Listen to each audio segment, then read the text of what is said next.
Okay, welcome to the NAB podcast. We're back again. We got Tony Thammavongsa, Yes, sir. and you're a bodybuilder, correct? Yep, Yeah. So for the most part. for the most part, yeah, man. Yeah. So let's talk a little bit about that. What got you into bodybuilding? Uh, so I actually got into bodybuilding when Instagram started to get big back in like 2013, 2014, Okay. Yep. right? So back then, I think that's when men physique started to show up in the industry. And that's when, the fitness industry was blowing up through social media. Instagram was kind of what it was right then. I think at the time, Snapchat took over everything first. Yeah. And then Instagram came out of nowhere. And then I think back then you had to do like 3 or 5 second videos or something like Yeah, that. they didn't But even back have videos when then, it have started, anything. right? Had It nothing was like that. mostly just like photos and Photos, shit. yeah. So I got started. I came across a IFAB pro. He's retired now. His name is Johnny Sebastian.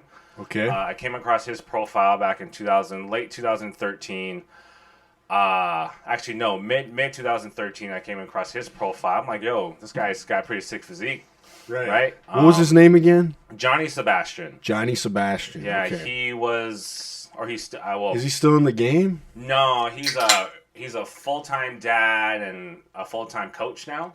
But he worked Gotcha. under Omar Ventura. That's who I went to my first prep with back in Okay. 2013, 2014. Emerald Cup is when I So did you my ended first up show. working with the guy that worked with the guy that inspired you to get into bodybuilding. Yeah, because I was just following Johnny's journey. I was like, yo, what's this men's physique thing, right? Back Yeah. then, it was all quarter turns. Okay. You do the front post, quarter turn to the side, to the rear, quarter turn to the side again, and to the front. It was very... That's how you know you've been in the game pretty long. It's pretty OG when you had to do It was quarter a lot turns. different. It was a lot different than what it is today. So what is it like today? Today it is, man, other than how back then that look back then was the peak of physique, right? Yeah. And then today now you look at everyone's like double to triple the size now. Okay. Right. So men's physique was a lot different. It back was a then. lot different, yeah. It was definitely a lot different. They looked like dudes that you look like at a Macy's or Kohl's catalog. You know what I mean? Yeah, Board just like they're shorts, shredded. they're shredded, like legit beach look. normal kind of looking dudes Yeah. who are shredded and in good shape, but not like bodybuilding. Not like looking. bodybuilding big to what it is today. Okay, yeah. So it- that's it how it's changed. Yeah, I got it you. dramatically changed. I think Greg Doucette posted on his Instagram of Sadiq Hazovek what it was in his peak 10 years ago to what he is today, and he's just huge. Yeah, Greg Doucette. Yeah. Like he's way bigger. Oh, yeah. Yeah. So- That dude's got to be getting to be like, how old is he? Oh, he's pretty old, dude. He has like a hearing aid and shit. And... I know, but his physique is still like tremendous. Oh, yeah, man. dude. And he's active, so, Yeah. he's biking all the time, cycling. So, I actually love watching his stuff. His voice is annoying as fuck, but like, who cares? yeah, He's just a cool. Yeah, he's entertaining. Don't He's get me always wrong. like, Yeah. like I don't know, but he's a cool dude, man. Yeah, he's super entertaining, man. Yeah, so that's how I got started into that. I was doing a lot of athletic training, kind of basically how my split was, and then it just gravitated towards bodybuilding, and since then it's just kind of like been there ever since. And so, did you like play sports and everything in school? You already Yeah. had athletic yeah, background, and football was everything I was around. I was around football. Primarily, my main sport was football. But I was an athlete. I played just about any sport. right. So then, when you started getting influenced by this bodybuilding, you kind of already had an athletic background. Yeah. So Yeah. you thought, okay, I could get into this. Yeah. So Yeah. yeah, and then because I was always lean year round, and then that's when I kind of got into that whole, oh yeah, you got to bulk and do all this and do Right. the whole nine, and that's when I started to learn more about like The nutrition and the nutrition diet part. and diet part and cardio, and I was like, man, this is So how many years you been doing it since then? So what, 2013? yeah. So I competed in only 2 shows. Okay, Yep. so Emerald Cup, and then I took 3 years off in the Empire Classic. Okay. And then took 3 years off in the most recent Northern Classic. I wasn't planning on doing no shows. But when you say you took 3 years off, it's not like you were just not doing any. I'm sure you were still lifting. I was still lifting, but I was just working and being a dad. Oh, okay, so when did you have how many kids? I got one One kid, son, daughter? son.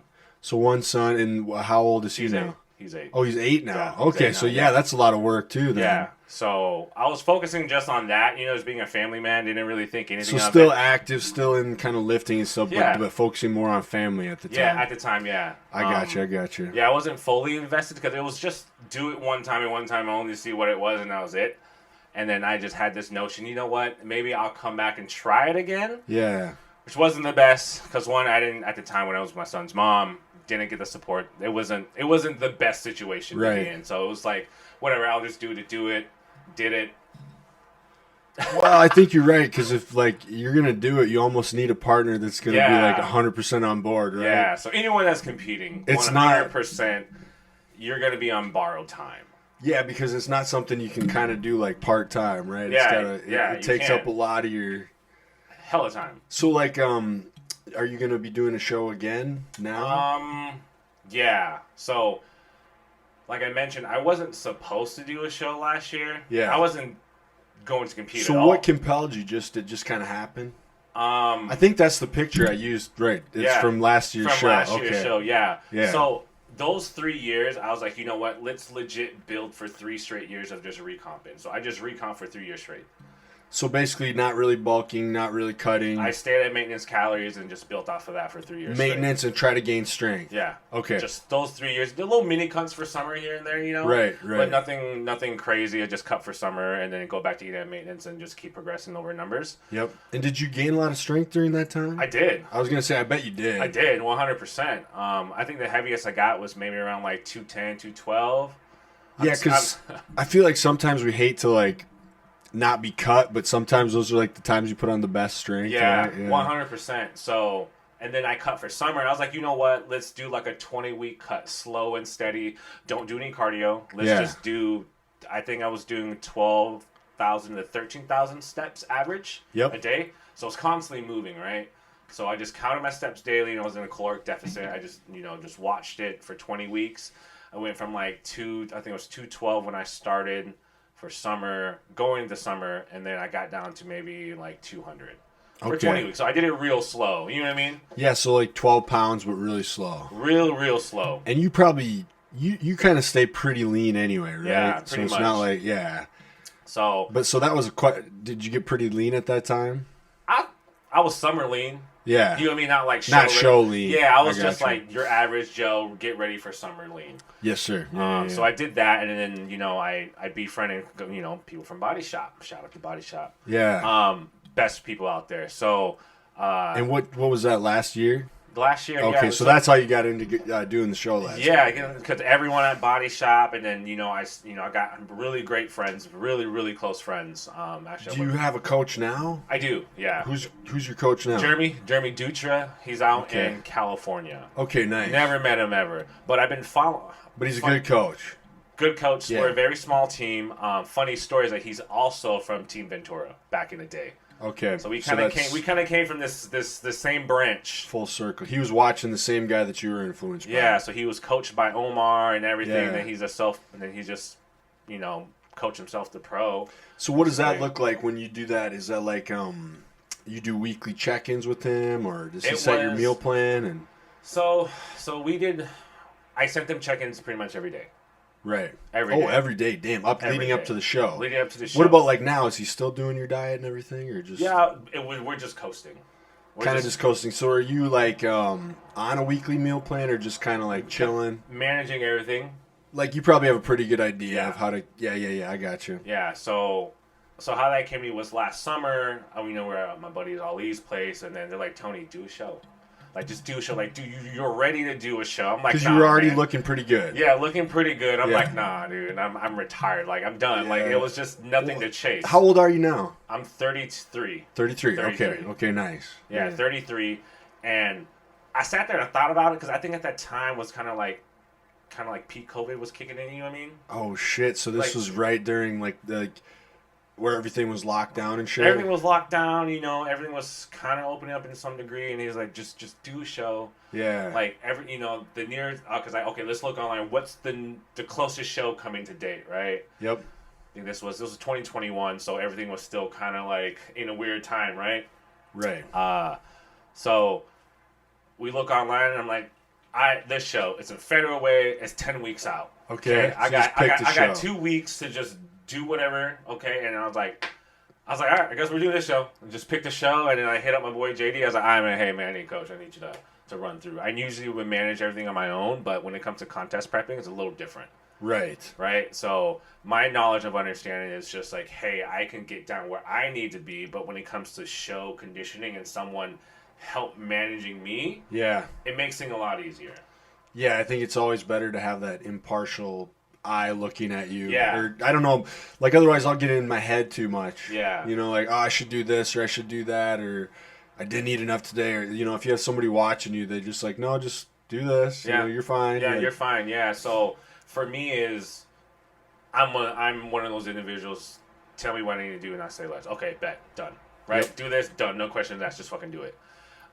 So nice. I reached out to JD, and I've been following JD on Instagram for quite a few years now. You know, he helped me clean up my diet a couple years ago. Yep. I was like a fat 230. Like I was straight dad bod 230. Like, 230. That's like, yeah, that's what I am right now. You know, I was a fat, like unhealthy 230 years ago, before I started to clean everything up. Which is crazy because, man, in the show, you were fucking lean. Yeah. I'm 235 right now. Yeah, but it's a different 235. It's a different 235 compared to what it was back then. Back then, it was just like, I was a fat 235. Right. It's totally different when it's like clean and you're doing it right and you're actually putting in the work in the gym and everything. Yeah. So this is the heaviest I've been, and it's tough. It looks good though, dude. Yeah. Thank you. Yeah. Yeah. I mean, that's kind of where you want to be when you're bulking, right? Like, to get that strength and everything. Yeah, it'd be almost a next month would be a full year of straight up living in a calorie surplus. It'd be 13 months. So it's been a year since I've been bulking. Yeah. So I've been a whole year off season. So next time you cut, you should look like crazy different. That's the goal. Yeah, that's the goal. Yeah, you will, man. Yeah. So it kind of led to one thing or another, and I was like, you know what? Because he asked me this question. I think I kind of asked the same question to people too. Is when they choose to compete, what do you want to get out of it? Yeah. You know what I mean? Like, what's your why? What's the point? What's the why? Okay. You know, like, do you just want to go just to do it, to see what it feels like to go through something like we go through? Not a lot of people can go through it. Yeah. You know what I mean? Like, do you just want to experience what it feels like to be in our shoes? Because we talk about it, but you haven't had a chance to live it and experience. So do you want to do that, right? Right. So it's... But you've already done that. You already done that. Yeah, I've done it twice, you know what I mean? So it's like, okay, cool. So that might not be your why this time. Yeah, so this one, he was just like, at first I was like, you know what, I just want to have fun up there. I just want to go up there. Whatever I built these last few years, I want to present something different compared, because I know I can blow the 2 looks I had from the last 2 shows out of the water. Out of the water, easy. I was already content if I didn't win or not. Right. I just wanted. But it's more about proving you can outdo those looks. Outdo those 2 looks. So it's a you versus you. Type deal. So, and then he was like, hey, if you win, I was like, I don't care if I win. Honestly, if I win, cool. If I don't, cool. I'm just gonna show up and just do my thing. So. But you definitely wanted to outdo your previous. 100%. Right, that was my whole goal. And so it wasn't about winning. It was about beating what you'd done in the past. What I'd done in the past. Because man. That makes a lot of sense. When I did my first show, I was 179 pounds on show date, right? So I was super shredded but super tiny. And then the second show I did, I was like maybe 10 weeks out, looking like I was like 195 pounds. I looked 10 weeks out. I was fat back then trying to cut. Like, I'm cool. I'm going to do a show in 12 weeks. No, I need 20 weeks. And then how did you do in that show? Dead last, just like everyone. It was just bad. Huh? It was just bad. I'm like, all right, whatever. So did that teach you something, do you think? It did. What it taught me was that, and I wish I would have done this so much earlier when I ever chose to compete, was that I learned how to manage my time with those I loved. Yeah. Right? And how do you do that? So... Back then, it was always like I had to eat every 2 hours on the dot, every 3 hours on the dot. I had to drink, everything was I had a clock set when I had to eat, so on. Super strict, super restrictive. Yeah, you know what I mean? And then what I did was that at the end of the day, what I realized over the years was that it didn't really matter what you ate for that time frame as long as you had your calories for the day. Right. You know what I mean? Because a lot of people look overall calories for the day matters probably more than the timing out of nutrients. Right. Yeah. So I look at total calories for the week. Right. in some degree, right? Because it's a lot. So then you're saying you could have a little fun with family and loved ones. Yeah. So but so I was still on a plan, but what I did was that I would fast majority of the day when I'm at work. You know, just go do my things, so on and so forth. Because I had two nights of hunger pains during last prep, and it was fucking hard. Right. So what I did was that I had to figure out how to backload my carbs towards the gym. Right. So I would backload all my carbs, and I would even.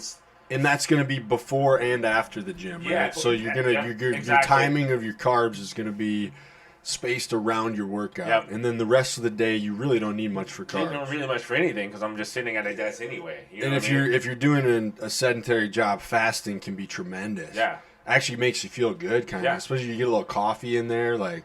Mm-hmm. So do you still do like intermittent fasting now? Do. Yeah, I still do. So what does a day look like for you then? Like if you go to work, you just don't eat.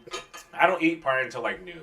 And then are you doing most of your lifts like after a normal work day? Yeah, around like 7 p.m. Is that hard to get in the gym at that time? No, because I have a second job. So I work as an ops manager at Elevate Northwest, the baseball facility. It used to be the old Reho in Woodinville. Okay, gotcha. They have everything there. So you already got a gym kind of to yourself then. Yeah, so I'm already there lifting. So I'll get my push-pull compounds in there. Right. And then near the end of the week, I'll hit up like Body Shop or LA to get my accessories that they don't have. You know what I mean? So, right, so I know I get everything. And kind of get to see people probably, just go visit. Yeah. So dude, that's probably important for listeners because I think a lot of people, you know, they do like work regular jobs and just the idea that they could still become an elite athlete like yourself and have a regular job. So like this is valuable stuff. So you're lifting mostly at night. So you're sedentary job. So you're fasting during work. Do you do any like coffee or anything? Just like no calorie drinks or just mostly water? Like. So I drink tons of water. So for me, I don't rely on caffeine. I don't really like anything caffeinated, really. So no pre's, nothing like that? No, I don't do... There's a time and a place for it. So at work, I'll have... The only time I have caffeine is at work, 1 cup a day. That's it. That's all I drink. It's only at work. 1 cup of coffee. And then no pre-workout before you lift? Nothing? None of that. I take... Dude, that's good. If I take a pre-workout, it's non-stim. So it's all pump products, right? I mean, that's so much healthier for you to do. I'm addicted to pre's. Like, yeah, dude. I can't do caffeine, man. Because if I take anything past 4 o'clock, I'm up until 2 o'clock in the morning. Oh, so that also... Yeah. So, like... Me, if I hit a pre in the morning and then I go to work, like I'm off caffeine for hours before I go to bed. Yeah. So for you, because you're lifting at night, that's going to be totally different. Yeah. Yeah, man. Okay, so that makes a lot of sense. So maybe 1 cup of coffee at work. Yeah. Fasting, you don't eat till noon. What do you do to break the fast then? So what I've done now is for convenience now and also efficiency. So before I was eating like 5 meals out of there. I was eating 3 solid meals and 2 shake meals. But what I realized was that I was staying up a much later to get some of these meals in because I was fasting till noon, and then, I have a meal at noon, 3, 4 o'clock, and then when at 6, 7, and then I get home, I slam 2 meals in one sitting, right? Right. I'll be up until 11. So I was like, okay, I need something to help get my calories in. So I would do 2 to 3 shake meals and then like 1 solid meal. So I have really 4 meals in one day, but these are really high calorie meals. Yeah, and is that still what you're doing? Yeah, so my shakes, 1 shake consists about 1,300 calories. Is that like a gainer, mass gainer type of shake?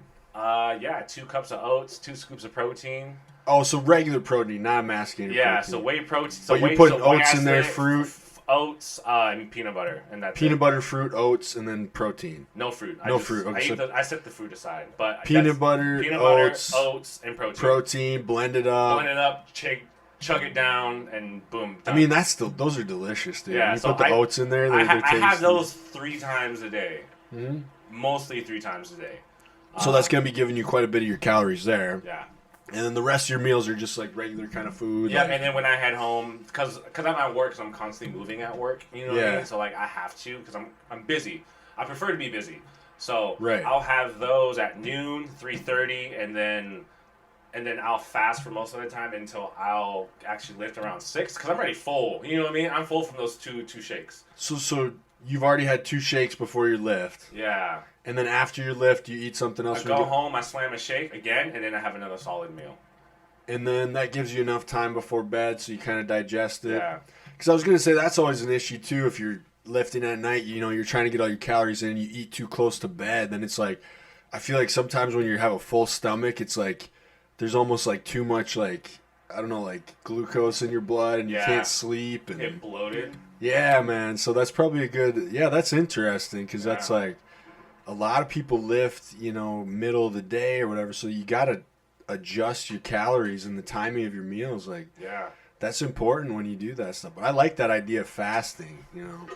I used to do that when I worked in the bar too. I would do that. Now I use the restroom. Oh, sure. You need to go, dude? Yeah, go for it, dude. They just smoked some weed, and they just fucking... Oh, yeah, I could have done that. Yeah. Are you into that at all, or not so much? I am. You like a little bit of that? Yeah. Oh, 100%.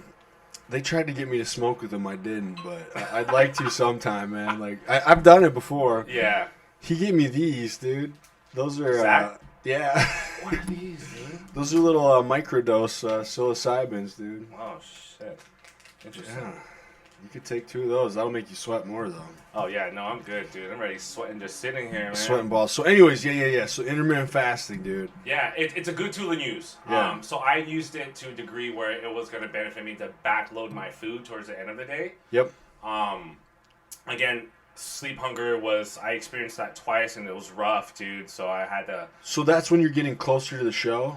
Yeah, because what I was doing is that when I realized that, like, you know, what am I doing timed eating? It didn't matter if I ate every 2, 3, 4 hours. Right. I would maximize that 4-hour mark as long as I could, so I can have my last 2 meals at the end of the night. So I can slam 2 meals in one, and that way I can be satiated as I sleep, right? Right. So. And is that, you said that's all kind of stuff that basically helped you, like in your life, so you're not at work trying to like eat every 2 hours and disrupting work. Yep. And then it probably helped with like, so you're saying when you were younger you were more like, I got to eat every 2 hours, and that hurts like relationships sometimes, or friendships. You can't go out and go eat because everyone. Yeah. Because everyone wants to ask you, hey, let's go eat, and the response you have, oh, I can't, I'm cutting for a show, or I'm on prep. So what I did too on a number of occasions was that I would sacrifice some of my calories throughout the day. Yes. And not eat them. And then save up to go out for that meal with your friends. And share it with my friends and family. Yep, that makes sense too. You know what I mean? You can do that. Yeah. I just suffer, like, it is what it is throughout the day, or I'll fast, but hey, I know if I eat, I can take these 2 meals out and substitute it whatever restaurant we're going, or if we're at a family house or whatever. Yep. I make it work. Because, again, you're on borrowed time. And if I would have done that so much earlier in my career of, you know, when I started competing, I go and say career, but when I started No, I know what you mean, though. You know. You might have been more inclined to still do more shows and stuff. Yeah. So you think that just came with time? Like, it came with time. It was more of, like, understanding how, like, because when I was watching other competitors online and other YouTubers and kind of getting a better understanding of, like, with your love with food, right? It's a lot different when you actually understand that it doesn't really matter what you're consuming. So a lot of people demonize bad food, and you know. Yeah. So what's you know? So like I had other alternatives, right? So like flexible dieting was one of them. Right? I was a huge flexible dieter, and I still am. So find other alternatives. So what are your go-to? Because I don't really get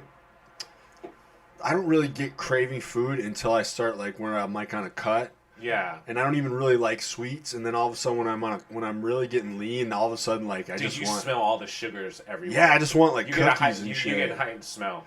It's weird because like normally like right now if you're like let's have a fucking cheat meal, I'd be like let's get a burger and fries. Yeah. But when I was like down a few weeks ago when I got super lean, I was like watching like crumble cookies on Instagram, just like it was like porn and shit. Sweet porn, bro, it's real. Yeah, I was like really getting into sweets and shit. Like, it's real shit, man. So what's your go-to shit then, man? Like, if for this flexible dieting and shit, what do you like? So what I did was that, so I couldn't really eat certain Asian food, and I don't really eat a lot of Asian food these nowadays. You know what I mean? Because you know once you get into like the fitness, you're eating the same sources of protein, carbs, and veggies, right? You're basically looking at chicken and rice, all type, whatever beef it is, and potatoes, right? Yeah, cream whatever, of rice. Yeah. Like. So what I did was that I found alternatives. How can I make Asian food macro friendly?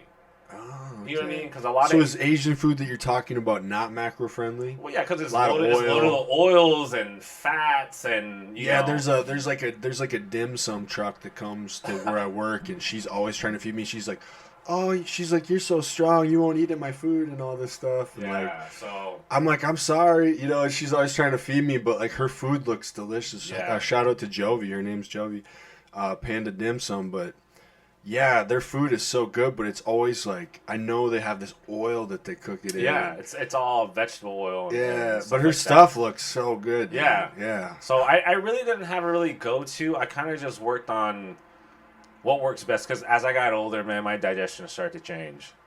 You know what I mean? Do you take like any kind of digestive? Oh yeah, supplements? 100%. Yeah. So I have to be very particular on what I eat. Even in the off season, I can't eat like my body stopped rejecting like sushi. It Sad. doesn't. Wait, It's your fucking- body rejects sushi? I can't do raw fish anymore. Wow, why, man? Really? That's a good question. Because that seems like one of the easier to digest things. Because it's just rice and fish. I mean, Yeah, so sushi. but you can tell, I suppose. Oh yeah, dude. I'm running to the bathroom like 3 hours Oh, later, so it damn. flushes me out. So that's why I can't eat sriracha. Everyone I'm like, yeah, I like the taste, but I can't eat it. yeah, If I eat like Cholula hot sauce, it's fine. it's fine. Yeah, Sriracha, for whatever reason, it just tears my guts apart. yeah. So Yeah. so over the years, I realized process elimination. Elimination kind of. You I figured did it out. that. I figured it out. I figured out what worked for me and what didn't. So I was like, oh man, I used to pound dairy like no tomorrow, and then all of a sudden, Oh, I can't eat dairy. so it's either. like, damn, my max is maybe like a few slices of cheese, and that's the most I can Yeah. do. Other than that, man, give me like 2 lactates. You know what I mean? So Right, it's I'll like, take cheese. Like if I do a cheat meal or Yeah. something, I would not be against having a little cheese in it. Yeah. But for the most part, dude, I don't eat any kind of like cheese. I mean, no dairy. I don't do Yeah. milk or anything. Even like I do like, I was doing almond milk, but then I've heard there's so many like seed oils and shit in it. Yeah. That that's not good for you either. So I switched to coconut milk, but that probably has seed oils in it too, for all I know. But right now, dude, I'm like on coconut milk. I love that shit. Yeah. So, yeah, man, I had to eliminate a lot of stuff in my diet to figure out what worked for me and what didn't. Within that 3-year span, when I was like, yo, I can't do sushi. Everyone's like, I go sushi. I'm like, sorry, I'm one of those Asian dudes. I can't eat sushi. Dude, that sucks because like sushi's probably my all-time favorite. Everybody wants to go eat sushi. You know what I mean? Like if Yeah, you're dude. a single dude and they're like, oh, I want to go on a sushi. I can't do it. Oh yeah, if you go on a date, you want to go to sushi. And they want to go sushi, and there I'm like, sorry, Oh man, I'm not the one for you. Bye. So what do you do instead? What can you eat? Where do you? If you're gonna go out, where would you go where you can eat that doesn't bother you at all? Like you got any favorite like? I love Korean food. Yeah. You know what I mean? The reason why is because I like the culture that brings people in with food. Okay. Just because it's more of a family style gathering, right? Because you go Right. there with multiple people, right? Yeah. I like that when I come to eating. You know what I mean? I like having groups of people, and Yeah, it's like an experience with Exactly. other people. You're sharing it, like Yeah. you're sharing like friendships or family, and you get together. And Yeah. then something about eating together is Yeah. like so. It brings you closer. it does. Food is Yeah. what brings people together. Yeah, I agree. 100%. So I look at restaurants like that where you can do like Korean barbecue for one. Dude, I fucking love that shit. Where Right. they bring you the food and you grill it Dude, yourself. smash Oh my the shit out god. of it, dude. And then they bring you some s'mores at the end. They're like, here's some marshmallows. Dude, they bring all types of shit, dude. Yeah. But yeah, Korean food. I love Korean food. So that's kind of the setting. Like when I was even on prep, I was able to do, but only to a degree. Like you could probably just have the meat. Yeah, just the meat Yeah, and no. like hella kimchi. Oh yeah, dude, that's so healthy for your gut. You know what I too. mean? So, Like- speaking of, back on gut health. So, Yeah. so when I was on prep, I couldn't figure out. I was like, why am I not having solid stools? Why am I still why am I still having partial diarrhea when I'm using the bathroom? Yeah. So I had to figure out. I was like, okay, let's see what's happening because my body was utilizing everything that I was eating. Because it's like down to the minuscule levels I've- of body fat. Exactly. So it was consuming everything, and then there was a time frame when I couldn't even use the bathroom for about like 4 or 5 days. Yeah. I'm like, all right, I got to figure this out. So I started looking on some research in regards to gut health a little more. I had an understanding, but I wanted to know more of the science behind it. Yep. So that's like my nerd thing, at work. So I I love it, dude. So I Yeah. dug into it. So I dug into prebiotic fibers as well as probiotics and postbiotics, and then as well as supplements to help with your gut lining, like glutamine. Like glutamine at the time when I was taking it, it was more used for advertised for recovery. Okay, Right. That's what I've always seen it advertised as a recovery thing. But as of late, the past few years, glutamine is actually used for your gut lining. Okay. You know what I mean? Okay. So it really aids in that. And then Revive MD was kicking up, right? Revive Sups. Yep. They had this GI Plus supplement. I was like, okay, what's this about? Let's look into it. So when I incorporated their GI Plus on top of the postbiotic and prebiotic fibers along with my probiotics, and glutamine, I stacked those all together, right? I think the GI Plus is what made the huge role, plus glutamine. My stools, and I was able to use the bathroom immediately every morning. I so never Revive missed a MD, and that's one of you're sponsored by them too. No. Okay. And because it's owned by But you use the product. Yeah, I use the product. Okay. I just use their GI. Yep. Right. I used it, and dude, I'm telling you, it changed. Man, I should look into that because anything helps with with the amount of food you're eating when you're doing this. Dude, it changed. Like I went from constipated for 3 to 5 days. Yeah. When I started the next day, the last 4 weeks of prep, every morning. Work just like clockwork. Boom, boom, boom. Healthy stews. Man, that's gut. good because that's I wasn't bloated. I was proper digestion because the last 2 shows I did prior to that, I had digestion issues. Like I was blocked up. I couldn't really figure out why. I was like, okay, whatever it is, whatever. But now I figured out. I'm like, okay, this is. And anyone that was on prep, I'm like, yo, you got to take this. Like, trust me. Like this is gonna help. I remember that. Yeah, dude. Yeah. That's because everything boils down to gut health too. Yeah. I noticed that too. I'll read stuff about just even stuff like antiseptic mouthwash, I guess, the kind with alcohol in it. It's terrible because it kills all the bacteria in your mouth. Yeah. So you're supposed to get the kind, and it's horrible for gains, I guess. You could look it up. I guess if you're a bodybuilder and you're taking antiseptic mouthwash, you should stop because it's it's doing something that's killing your gains. It's killing all the good bacteria and bad bacteria in your mouth. Yeah. But also similar things, so kimchi, sauerkraut, those things help with fermented that. foods, yeah. Apple cider vinegar for sure, that helps with gut health. But then I was reading that maltodextrin thing, so we're all taking these Carbomax things and carb powders, all these carb powders during our lift, and I guess that just destroys your gut health too. Yeah. So it's well, what are you doing if you're taking those gut powders and then you're not going to really get the benefit of absorbing the nutrients from your food because you're destroying your gut bacteria. You know what I'm saying? So it's you got to be careful with a lot of that shit. Yeah, you do. Maltodextrin is a cheap carb too. I know. It's a sugar. Yeah, I'm not taking it anymore. Yeah, they when I worked at Camel's, they used it as a preservative. Oh, they make it in. I work at a brewery. They use it in beer, dude. Yeah. It's in everything. Yeah, it's in soups and everything that you use. It's a preservative too. That's crazy. Dextrose and maltodextrin combined.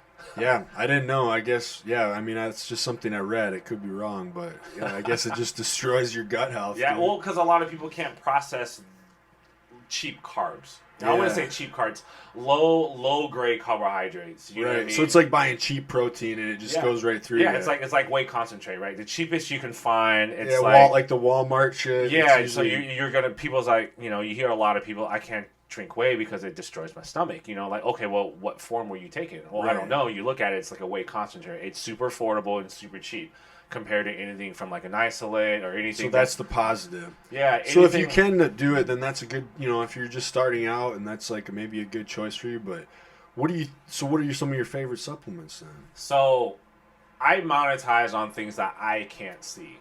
You know what I mean? So not really things for performance. Yeah. That's always going to be, I'm looking at things I know that I'm going to benefit long term as whatever I can have to at least mitigate the issue or at least slow it down. Gotcha. Right? Gotcha. For internal reasons, things I can't see. So I'm really, really optimal on liver function, kidney function, digestion, cardiovascular, brain health, things of that nature. Hell yeah, man. Let's hear about it. That's awesome. So that's what I normally take. So I take all those things, right? So I look at, I work for FX.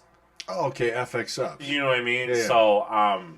So we're getting there, but it just takes time. So so as me being their chief of formulation, I guess that's my title. I guess you can call it. Well, that's super interesting. I didn't even realize that was your job, dude. So FX Subs, their stuff is great. Yeah. I've used their protein. I've used their BCAAs. Yeah. I saw they just have a straight up creatine now, which I think that's great because that's the safest I mean, most effective supplement that exists. That exists, you know? known to man, because there's almost 300 plus publications around your creatine, right? Right. So, so my job there, my responsibility, I should say, is to help formulate something that's comparable to the market, but also unique to us. So, right now we haven't gotten to the level of formulation and shit, because right now we're still just like, hey, you're in a company, right? You have all this old inventory. You're trying to cycle everything out.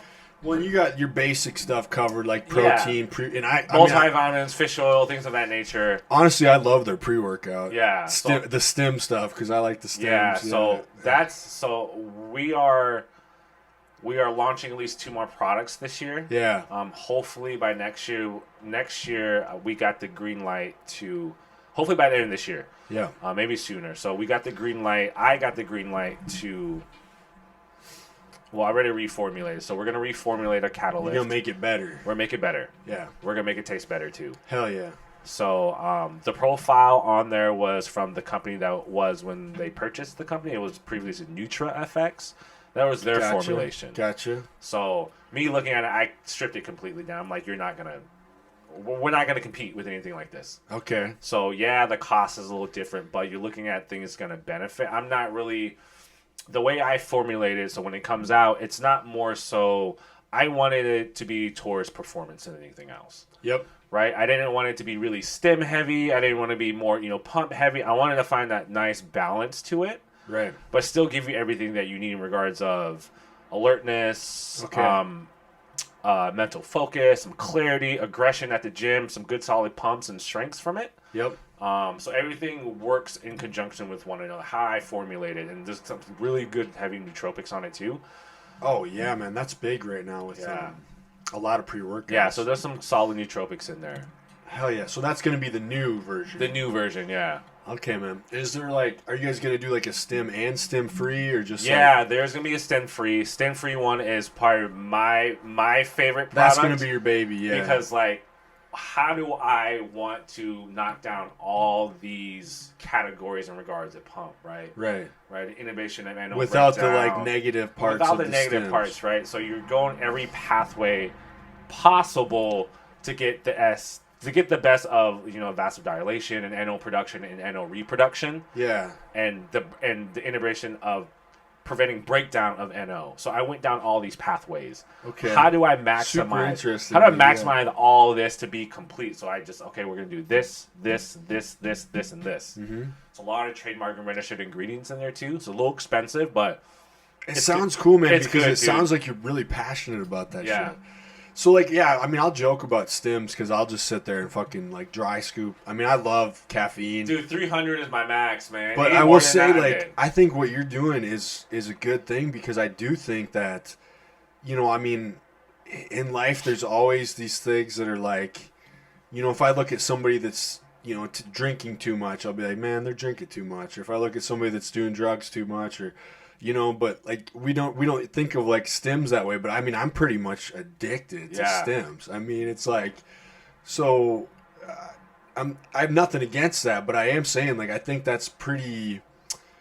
I think that's a good thing that you're trying to go that route, and make them a little more safe because we joke about it. We joke about dry scooping and stuff. But if you look at the science, there probably is a lot of negatives. Oh, there's a lot of negatives. You know what I'm saying? 100%. It's because people don't understand that these ingredients, they're water soluble. Yeah. So you need water for them to transport to where it needs to go in the body. You know what I mean? Work properly. To even work properly, because you're taking your dry scooping. Say you got to scoop that's 20 grams, right, straight to the dome. Right. And you're drinking a swig of water. It's not going to do anything for you. But so what's the benefit of dry scooping? Why does everybody like it so much? It's just a trend. You think it's just a trend? It's just a trend, man. It's just a cool It's just a faster way to. You think it's faster, but you think it's faster, but it's But so some of the ingredients in there. So there you go, dry scooping. That's interesting. Yeah. Dude. So there's just certain ingredients in there that require a lot more water than normal. Right, and I noticed that too when I do a lot of stems. Is I just had my blood work done, and everything was healthy except your creatinine levels are way high. Dude, mine are high too. Well, they said your kidneys are probably fine. It's just that. The amount of muscle mass you have on your body and the supplements you take, it's normal that you have super high creatinine. Yeah, same thing. So for you have the same. I had everything. I had everything done. I think I had got blood work done in like less. I think I had two. No, I had it done. I think I had done back to back to back 3 times in 3 months. Yeah, a month apart from each other. And it was the same each time. It was the same each time. Like your levels are they're elevated, but they're not in a spot. They're like they haven't moved. Right. So it could be in conjunction the supplements you're taking, right? Because taking pump products too, yep. right? You're taking creatine. Yes. Creatine will elevate that for you, and then being just having muscle mass, having muscle body, mass, dude. You know what I mean? Yeah, and then being an enhanced athlete too. You know what I mean? Right. So that plays a huge role. So that's the reason why I really factor into these things is I want to take stuff to help slow down and mitigate and fix these issues. Well, so you can stay as healthy as you can as long as you can. As long as I can, if you're enhanced or if you're not. Right. You know what I mean? Yeah, so your products are going to be great for people that are enhanced or not enhanced. Mm-hmm. Because that's the other thing. You want to help people that are like natty too. Like this is like, because their only edge is going to be the supplements they're taking. Yeah. Well, I mean, and they're obviously how much work they do and their diet that they put in the work with that. But, like it's going to be different for them. I mean, and not really different for if you're enhanced either. You still want the best supplements you can get. Yeah. So, dude, that's exciting. So what else you guys got in? So I guess I knew you were a sponsored athlete. I didn't realize that you were actually kind of like making the blends, dude. Yeah. That makes this even like way more fascinating interview. Yeah. Holy shit. So, because I really like their products. Actually, I also like their branding and shit, like how the stuff looks. Yeah. Like, because to me, like, you could have the greatest supplements, but if your marketing is off a little bit, you're not going to be as good. Not that it won't still do the job, but like, you got to be realistic. We're in this like industry that's like, we care about like the fucking bling. You know what I'm saying? We care about how it looks, and I think they got a pretty dope look to it. Yeah. You know? Oh yeah, it's coming a long way since it was before. Yeah. Yeah. So yeah, we got creatine was the last thing, the most recent launch. We got collagen. Yeah, that's great too. That's in the pipeline right now. So I spent like 3 weeks learning and educating myself around collagen production. Let's hear about it. You know what I mean? The collagen. Where do they get it from? Shellfish or some shit? Or depends. It can come from any type: chicken, beef, fish. Mm-hmm. It's most common in shellfish and things like that. Now there's been a study that I read that you can actually get collagen through plants. But it comes from tobacco leaves. But it hasn't been anything out there conclusive in regards to the information and data on it. But I read it. Right. I read some literature on it that, for people in the vegan community that want to get collagen, right? But they're worried about using an animal product because all these are animal byproducts. Yep. So so they're working on that from the last time I read that article. It was probably like a year ago. So that's cool, man. Yeah. So collagen, we got that in there. We have stuff that's going to cover a lot of stuff from. So I was looking. Collagen is promoted as a, supports, your joints and your gut lining and, skin. Hair, nails, all that shit. All nine, I feel like it really helps. Man. It really helps, yeah. It really does. And what even just how your skin looks. Yeah. Like, for real, I noticed that shit, I feel like. Yeah. So, or it could be placebo, but it seems like, Yeah, no, it could be some people anecdotally, they're like, oh yeah, I don't feel anything when I take this. Some people are like, oh my God, my skin is clear, my hair is I feel like it just makes you look better. Yeah. Like physically, So how I formulated this was that I wanted it to. So there's an ingredient called Dermavol. Yep. It's a trademark ingredient from Future Nutraceuticals. Uh-huh.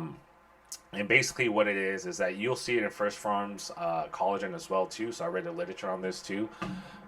It's all derived from plants and vegetables and fruit.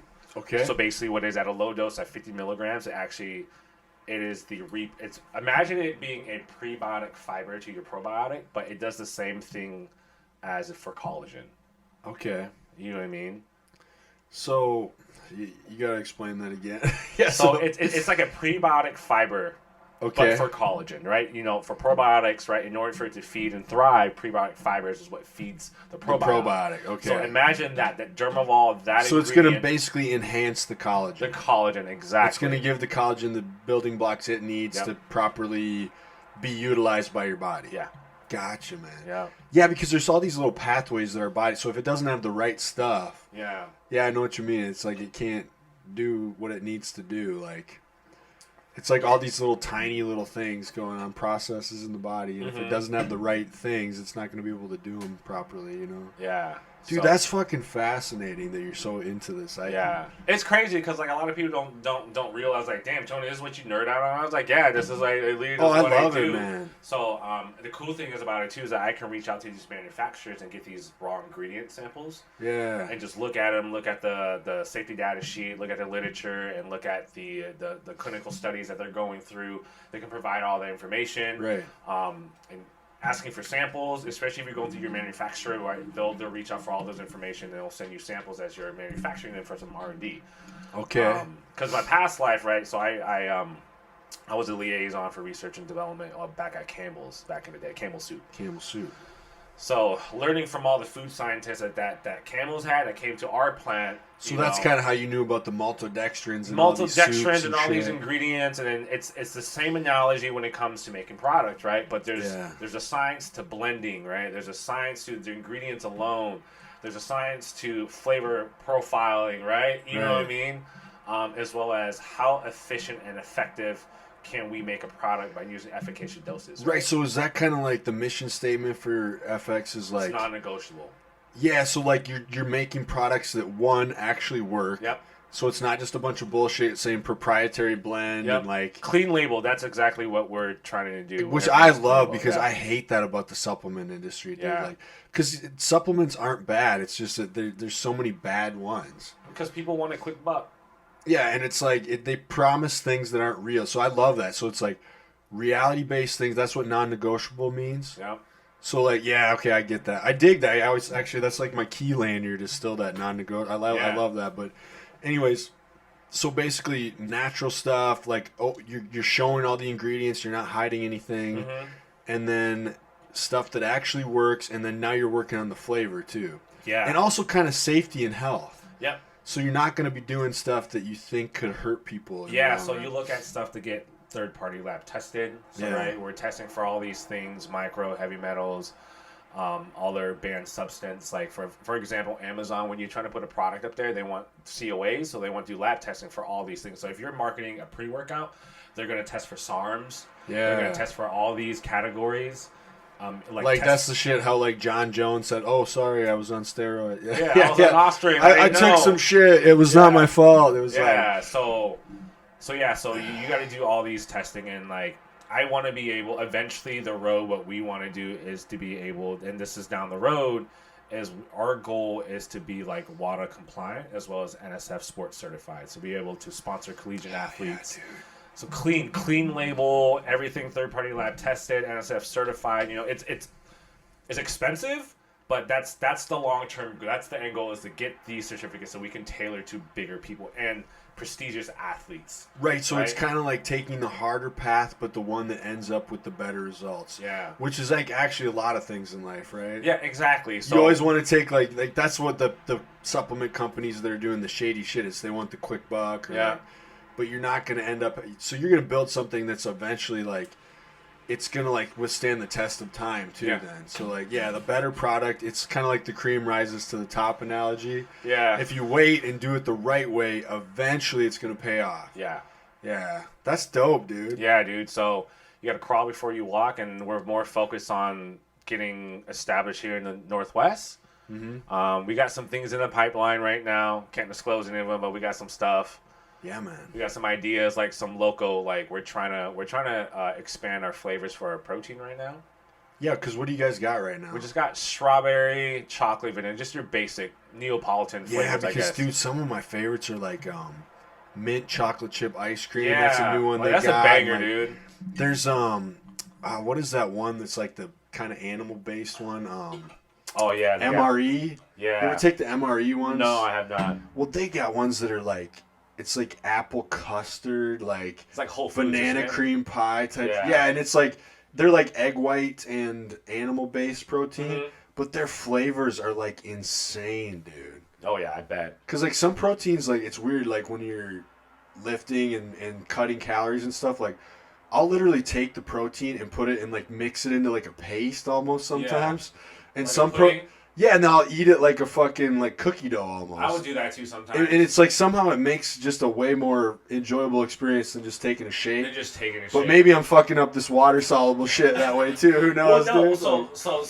So speaking of so when I was on prep, when I had protein powder, yeah, I would either make into a sludge, is what they call it. That's what I would say that right? I do. It's sludge. Make sure you got the right type of protein blend to make it, and you put like berries in it, or like cookies and cream, dude. Yeah. Or if you mash a banana and then do that. Yeah, you do that, peanut butter. or even like rice cakes and things of that nature. Right, it's a little texture thing. Can make some pretty dope, like decently healthy, basically desserts. So I did protein brownie bowls, I guess you can call them. Yeah. So I would just do a little baking powder, some salt, some cocoa. If it's chocolate flavor, a little bit of water. Get it to like a thick batter consistency, and then I'll microwave it for like, I don't know, 15, 20 seconds. And it's like, it's nice and soft. You don't want to if you overcook it. Then it's just a puck, it's just solid. So you got hockey puck, right? So every microwave is different. So I get it to the point where it's like nice and soft in the middle still, and kind of like soft in the outside. So that was like my dessert. So I got like 2 scoops of protein in there, and I would just make up different flavors, man. If I had strawberry, I put like sugar-free strawberry jam in there, mash up some strawberries, put it in there. You know what I mean?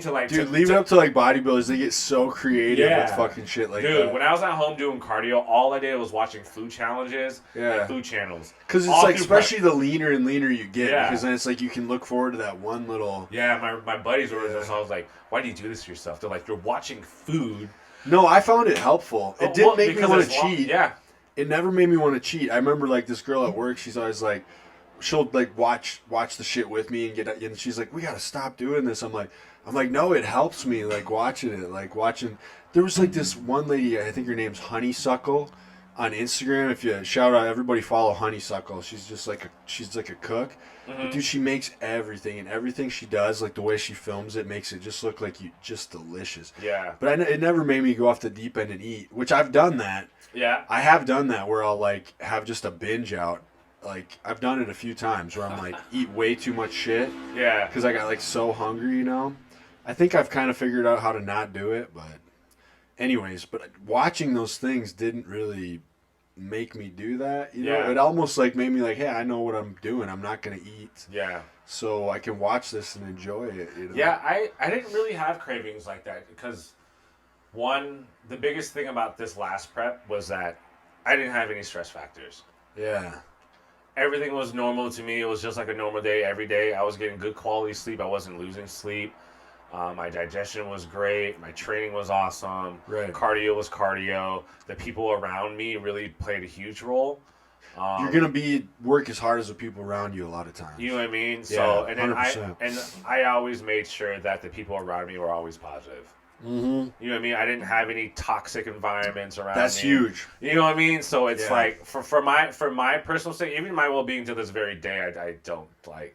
Yeah, you know what I mean? You really gotta be careful with that shit. I'm the most chillest dude that wholesome you probably ever meet. You know, so like I'm a cool ass guy, but I'm probably one of dude. I'm fucking nice to everybody. So right, I try to do that too. But you're right. The people that are around you, it's going to affect you. Yeah, exactly, big time. Yeah. So even though I had some personal things going on, I still just tuned it out. You know what I mean? I didn't want any of that kind of affecting my prep in some way or form because, like, you know, people know like you're in such a deep caloric deficit. You get hangry, right? People get angry, and people. Yeah. I had episodes like that. So when I first started doing preps, but when I went to unfuck myself, when I was doing my whole spiritual journey of, you know, trying to figure out who the fuck I was, you know, and then fixing and then addressing my anger. When did you do all that, man? I did that when my son's mom and I separated. Yes, that makes sense. So we were engaged at the time, and then things just didn't go out the way they should. And then you kind of had to undo like all your. You had to figure out your own bullshit. I had to figure out my own bullshit. I was like, all right, well, let me understand why. Yep. What her why was for the decision. So. That stuff that's usually the stuff that makes people really figure themselves out. So I realized why she did, and I probably would have left me too. Right, so you actually had to look in the mirror and face your own bullshit. Yep. 100%. Right, and so that's what you're saying when you... And you said you had to do it like kind of spiritually or just like... Yeah, dude. So I saw, I think everyone should see a therapist, some shape or form. I agree. So I saw a therapist for about 4 months. I addressed trying to figure out where my anger management issues was coming from. Yeah. I knew where it was coming from, but for some reason in my mind, I was like, I need someone to validate for me. And I was like, hold on, wait a minute. Yeah. It only takes, the only 2 feet that's going to hold you up is yourself. Mm-hmm. Right? So I did my sequence with my therapist and whatnot. Yeah, man. Because honestly, I think it's so important that people talk about that kind of stuff because a lot of times people won't, and I don't understand why. You know what I mean? So sorry. Sorry to interrupt. No, you're good. Yeah. So I was going through that. Yep. Saw a therapist. I reached out to my buddy Andrew. You know, kid came a very long way, man. He came a long way. Shout out to Andrew and H-List. Right. So he, I went through him, and he helped me do things that I wasn't used to doing. Yep. I wasn't used to being grounded. I don't know what the hell's grounded. He's like, take off your shoes, be grounded with the earth. Like, be grounded. So I was underneath the tree, right, being grounded. He's like, I want you to sit there, be grounded, and meditate for 30 minutes. Mm-hmm. Control your breathing, right? So do you still practice a lot of this stuff now? Not right now in this weather. But yeah, they always say sunlight, grounding. I mean, I listen to Andrew Huberman podcast all the time. So I still practice affirmations every day. Yep. Things that I'm grateful for. Yeah. Right? I love yous, and then journaling. Man, that stuff's so powerful. So every morning, because I was never used to saying I love you. Yeah. Ever. To myself in a mirror. It was so weird. It's weird, right? Saying, like, he's like, say it to yourself every day 10 times. And then 5 things you're grateful for. And then 5 positive affirmations, right? Every single day. Man, that's so huge. And then journal... And whatever you dream, journal that. Journal how your day was, and then journal after, and then write a letter to yourself. Okay. You know what I mean? Yeah. Well, now you see a lot of people getting their kids to do that now, yeah. And it's like I think it's so important. It's 100%. Because a lot of people, whether they mean to or not, they raise their kids with like instead of like positive affirmations, it's like I'm a fuck up, I'm a piece of shit. Yeah. You know what I'm saying? Like that's like. The stuff that they subconsciously get into their brain, whether their parents wanted them to or not. Yeah. You know what I mean? Like, yeah, people are not aware of it. Yeah. Well, that's so much better doing like 5 affirmations than, God, I fucked up again. I'm an idiot. Fucking piece of shit. You know what I mean? Yeah. Like, yeah. The biggest thing for me was when I would ask someone, when I found out how I end up actually truly loving myself, was like, hey, give me 5 things that you love. 9 out of 10 times they're never going to say themselves. It's always materialistic things or someone in their family. Like they never lead with like, one, I love myself for one. Yeah. It's because people don't have that awareness. Well, also sometimes people see that as like, I think some kind of selfish thing. Yeah. And it's totally not. It's not, dude. Once you do realize that you kind of have your own back and you love yourself, it's like, so now you go through a crazy breakup or something, and I've never been through something where there was like a kid involved and stuff. So it's different when you have a kid, man. It's way different because they're in the middle of everything. Yeah, and it's like you've made this family. I can't imagine how hard that is. Dude, it was tough, man. It was tough seeing from the outside in. Yeah. From a home that I've spent the last 5 years with my son and his mom, and now I'm here dropping him off. Yeah, you know I can't even imagine. I think that was the hardest thing for me, was realizing that the home that I was in is no longer mine. It's not the home. Now it's like my son sees it, and then he cries and tells me, he's like, oh, like, I don't want you to go.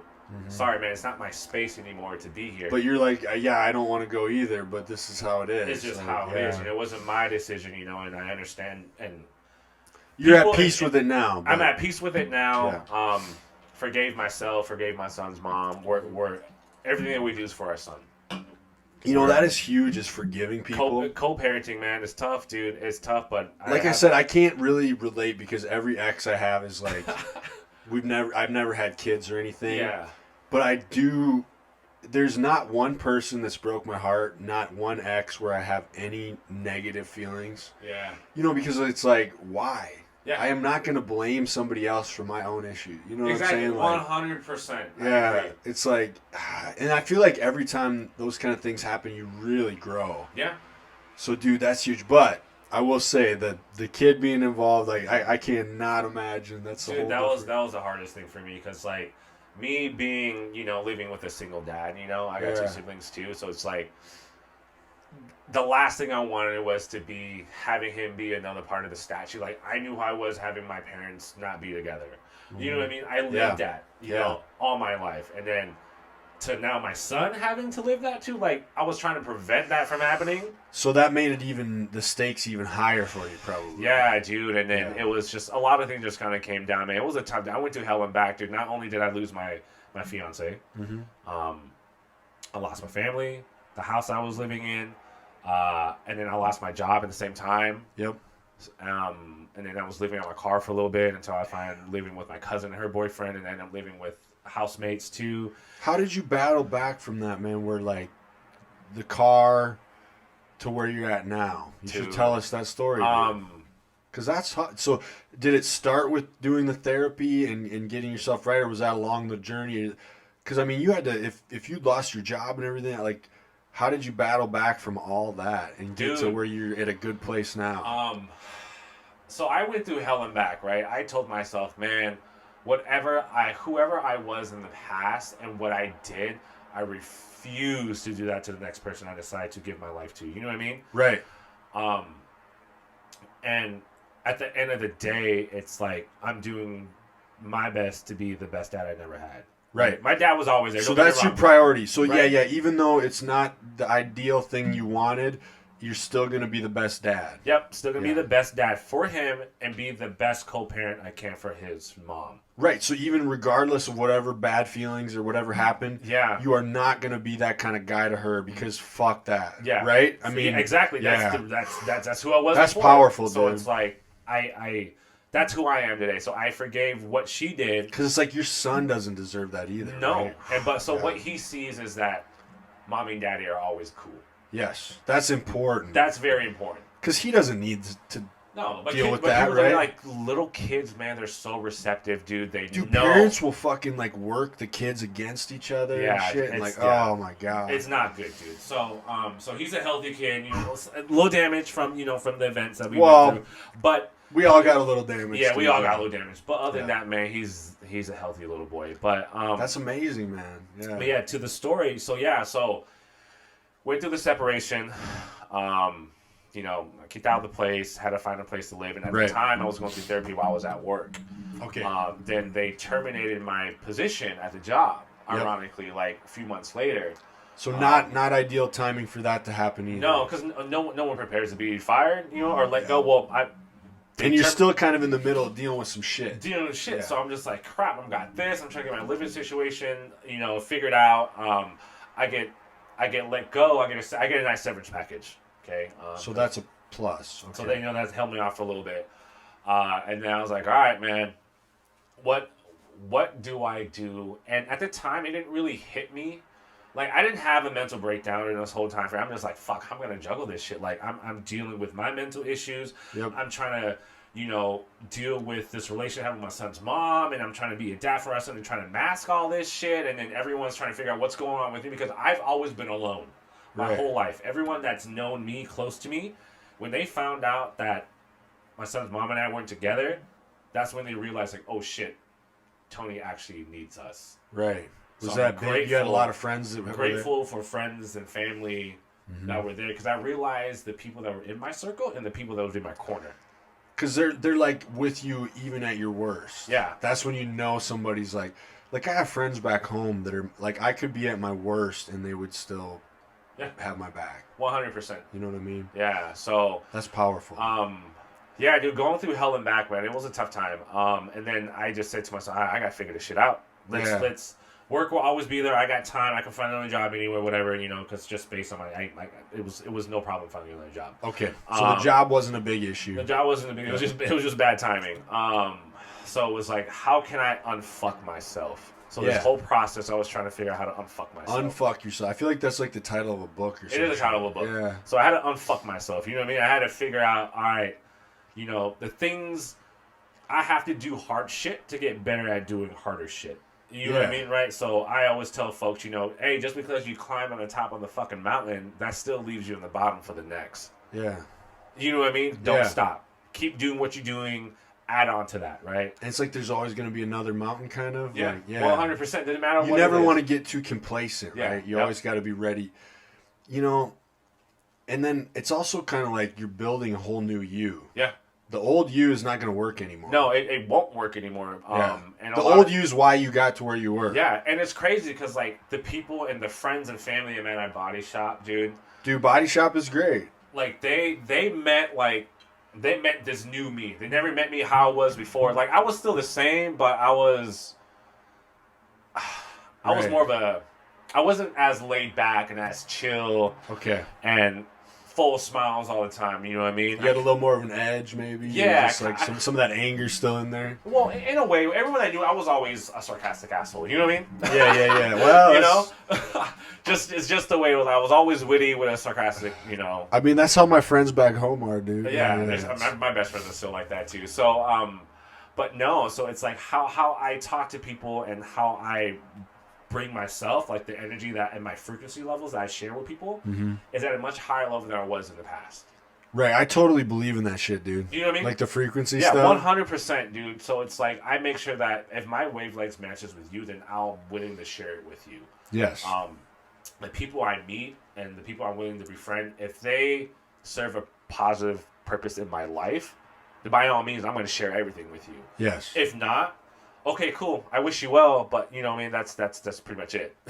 You know. So the family friends of Man at Body Shop, it's like I was a new me than I was before. Like I wasn't, you know, I'm still the same person, but like from a personal level, yeah, dude, you're just bringing a different energy. A different energy than I was in the past, especially relationship wise now these days. I'm still a single dad, but how I was then, I used to snap on my friends every once in a while, you know, just anger management. Yeah. I would just get irritated super quick, but a lot of things was because like I was working like 70, 80 hours a week. I was working night shift.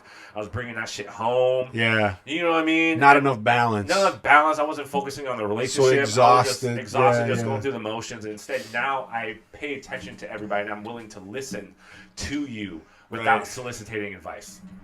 Right. It's sometimes you just listen without having to be like try to fix everything. Yeah, you know what I mean? So it's like I will only give you recommendations unless you ask for it. Other than that, I'm just gonna listen and that's all I need to do.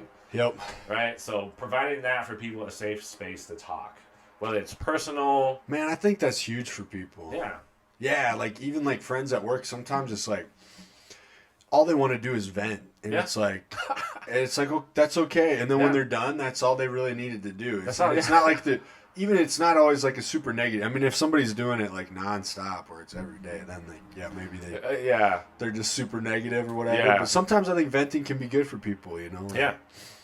But yeah, man, that's good.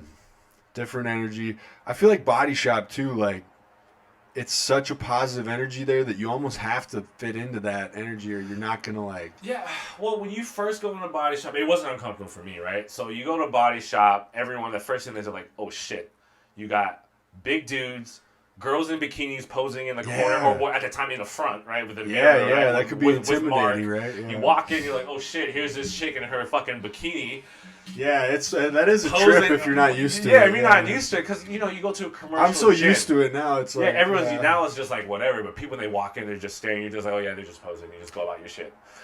I could definitely see that being, like, intimidating, especially for a female. Yeah. If she's not, you know, if she's just starting her fitness journey, she's not extremely happy with her body. Yep. And you walk in and you see some girls that look like that, and you're like, whoa, I am intimidated. Yeah. Totally. So that was the vibe that it brought. But once you got to know, like, Jeff and Danielle, fucking love Jeffrey. Yeah, that's what I'm saying. Like, I feel like there's never it's always like we want you to do the best. I don't feel like there's ever like a judgmental. It's like everybody, wherever you're starting, somebody started there too. Yeah. So it's like definitely a positive vibe. But yeah, I could definitely see it being intimidating. Yeah, dude. I mean, you got guys like at the time when I showed up. Dudes are huge there, man. See, at the time, like that's when everything was all boarded up. You know what I mean? So you had like everybody up in there. You know what I mean?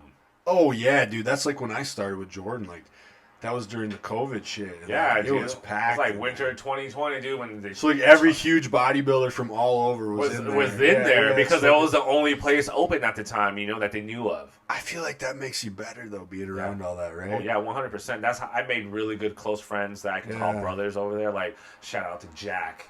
You know what I mean? Jack West and Booby and Johnny and Fred and Sam, the P-Way boys. Yeah, dude. So, because he moved and stuff. Yeah, he was here during all that. That's right. Yeah. So, we all came from Body Shop. So, broke the ice because, Jack was on the machine dip.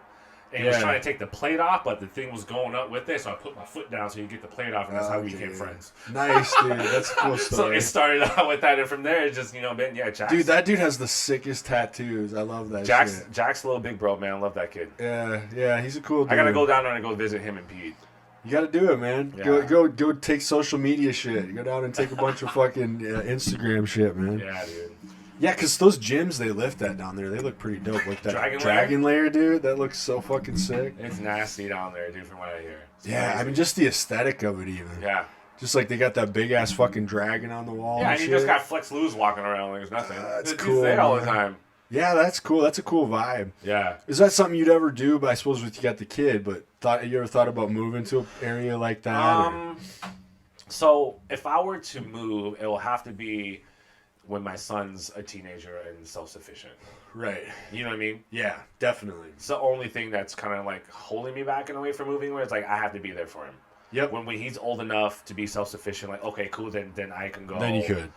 But now I suppose, too, you got your job is here, and like, it's a good community already. 100%. So I left working in actual manufacturing because what was happening was that I needed to make a decision. I was like, all right, do I want to bring work home again? Do I want to bring my son to work, which I hated doing? Yeah. Which I was doing that. And I'm like, I don't want to have this time for my son because I got to respect his time that, every other few weeks I will spend to my dad, he'll bring me to work. I didn't want that to kind of be his upbringing. Yep. So I was like, you know what? Let's just make the financial decision and sacrifice to just leave a high-paying job because money will always be there. I can always find another job anywhere. Let's make a dad move, take a pay cut, and just have flexibility to be with him. And you're going to go work for this up-and-coming thing that you get to help build. Yeah. Which, to me, sounds more exciting. Yeah. So that's what I did. But that's got to be tough to leave that... that high-paying... Yeah. But, the thing is, like, I think sometimes you have to take risks like that. You have to. A lot of people don't want to take that financial risk. That's the thing. People talk about it, but those people are still there. But now I think, you guys are going to be successful, so it's like, and you get to be part of that, man. Yeah. Like, to me, that's more exciting when you're, like, building something new. Yeah. Well, it's the same way, so that being that as my full-time job and also picking up at Elevate Northwest, baseball and fast pitch. Yep. It's a baseball facility, which we just now integrated a academy for training. Yeah. Elevated performance. But so you're kind of like, you're getting different multiple sources of income sources of income in a way, So primary income, the second income, because like one, it didn't hurt to make extra money, but at the same time, I'm like, all right, what am I doing with this last 5, 6, 7 hours of my day? Yeah. Other than train and go home, right? I had no one to go home besides like my roommates and my dog. Yeah. Mozzie, shout out, who's your dog? Yeah. Mozzie, the corgi. Shout out to Mozzie. Okay, shout out to the dog. Yeah. So I found this, this gig. It's actually right down the road. It's right across the street from. It's right down the road from Woodinville Costco. Yep. And HQ for FX and AMS is right up the road too in Woodinville. So everything's all nearby. It's all up the road from Body Shop. Literally, it's up that hill. Yeah. So that's perfect, man. So everything's all flows right in. So I picked up this job and I looked at it more so like, all right, I'm a single dad. I co-parent with his mom. Yep. I see my son every other weekend, but I get to be around these kids from ages 8 to 18. Yeah, and that's got to be huge for you. For me, I'm like, I get to be around kids all the time. Yeah, I like kids too. It's like, I love kids, so I'm like, but they're also athletes. But and the thing is, so I look at them just like the children first, and then they're athletes. You know what I mean? Well, and that's the thing too, dude. Like honestly, you don't realize it, but the work that you've done becoming an athlete, and the work you've done on yourself, and then you're able to like help kind of mentor these kids. Yeah. Like, I think that's a valuable thing in our society that we take for granted, and we don't even realize that maybe we're in a position that we can do that. Yeah. You know what I mean? Yeah. And now that you are in a position where you can do that, and because you've put in this work on yourself, you get to, like, make a positive impact. And you don't realize how big of an impact for a kid sometimes, like, one adult can be. Yeah. Because I always tell that story on here, like, I used to do pro wrestling, Yeah. And it was like, I think I was like in 8th grade, and I was like, watching like Stone Cold Steve Austin and The Rock and all that shit. And I was like, I want to be a pro wrestler, Everybody had that dream, man. That's why I used to do. Yeah, and it sounded so like unheard of, but like one of my dad's friends, who was an adult to me at the time, printed out all these wrestling schools and gave me like, here's all the sheets, here's where you got to like apply if you want to be a wrestler. And so like I always said, it was just like that one adult like actually taking me serious when I said I want to be a wrestler that like changed, like, oh, like I could do this, like, see, he thinks I can do it, because everybody else like, what are you talking about, you can't fucking do that, you know what I mean? But it's like, so like one person, so I think like my point is on this long-winded thing, like you can make a huge impact on these kids' lives by helping them like that, man. It's the smallest things. And because I had the same thing, right? I was a Boys and Girls Club kid growing up, big brother, big sister type deal. It's huge, man. Before, I think when this was probably 2016, 2017. So I did a Passport to Manhood program for the Boys and Girls Club. Yep. Right? So basically it's an 8-week program. You're going to kids that are at an elementary school. You're prepping them to high school. So 7th and 8th grade, and you're leading up to high school. Yep. Okay. And it's an 8-week program. Basically, you're teaching these kids so they are at-risk kids for low income. Yep. I was a low-income Section 8 kid living, right? So I knew how I was. Yeah, so that you can kind of feel that. You relate to that. Okay. Yeah, so I relate to that. So it's an 8-week program that helped them.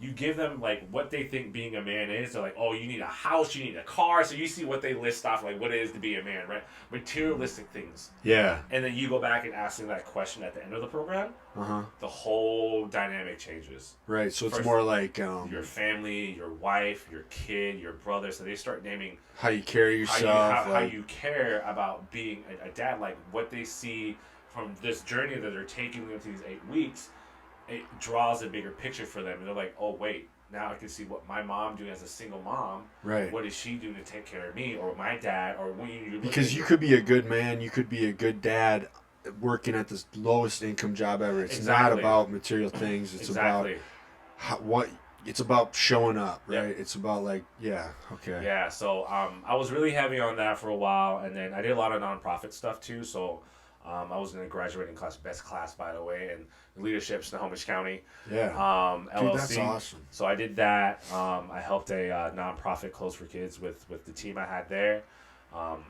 Close for Kids is basically kind of like Operation Scuba. Mm-hmm. They basically help low-income families with clothes. Yep. But this one here is different because they don't know that you're going to this place to go shop for clothes.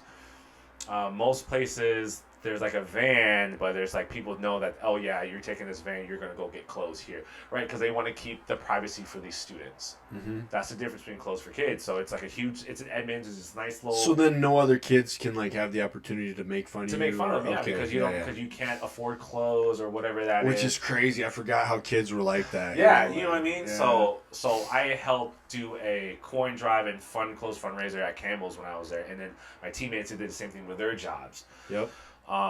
So we did that, helping them, and then I was on a board shortly for that after that, and then I ended up being like a top 12 emerging leader awards of Snohomish County. I made on the Everett Herald and stuff like that. So dude, I was that really is awesome. Yeah, so it's crazy because people they're like, wait, what? You did all that? Yeah. Dude. Does that make? I mean, I always feel like when you do stuff like that, it really gives back to you, right? Like, I loved it because like that was my outlet when I was their age. Mm-hmm. I had a mentor. Me being a mentee at their age, I had a mentor to look up to, and there was someone there. So now that's huge, man. Yeah. So now that I'm older, and realizing like, oh man, I got a kid too. Everything's completely, my perspective completely changed when I had a son. You know what I mean? So how can I be not only a father figure, but a best friend and a brother to my son in those 3 categories? Because my son and I, man, we look like twins, dude. Sometimes when we talk, dude, people think we're brothers.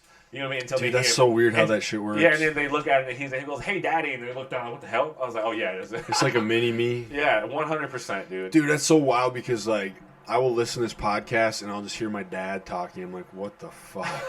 Like, how the fuck do I sound just like him? Yeah, it's crazy. So getting involved in those that's kind of what gravitated me towards Elevate. And shout out to Elevate, by the way. These kids are crazy, man. They're good. Yeah, okay. It's select baseball.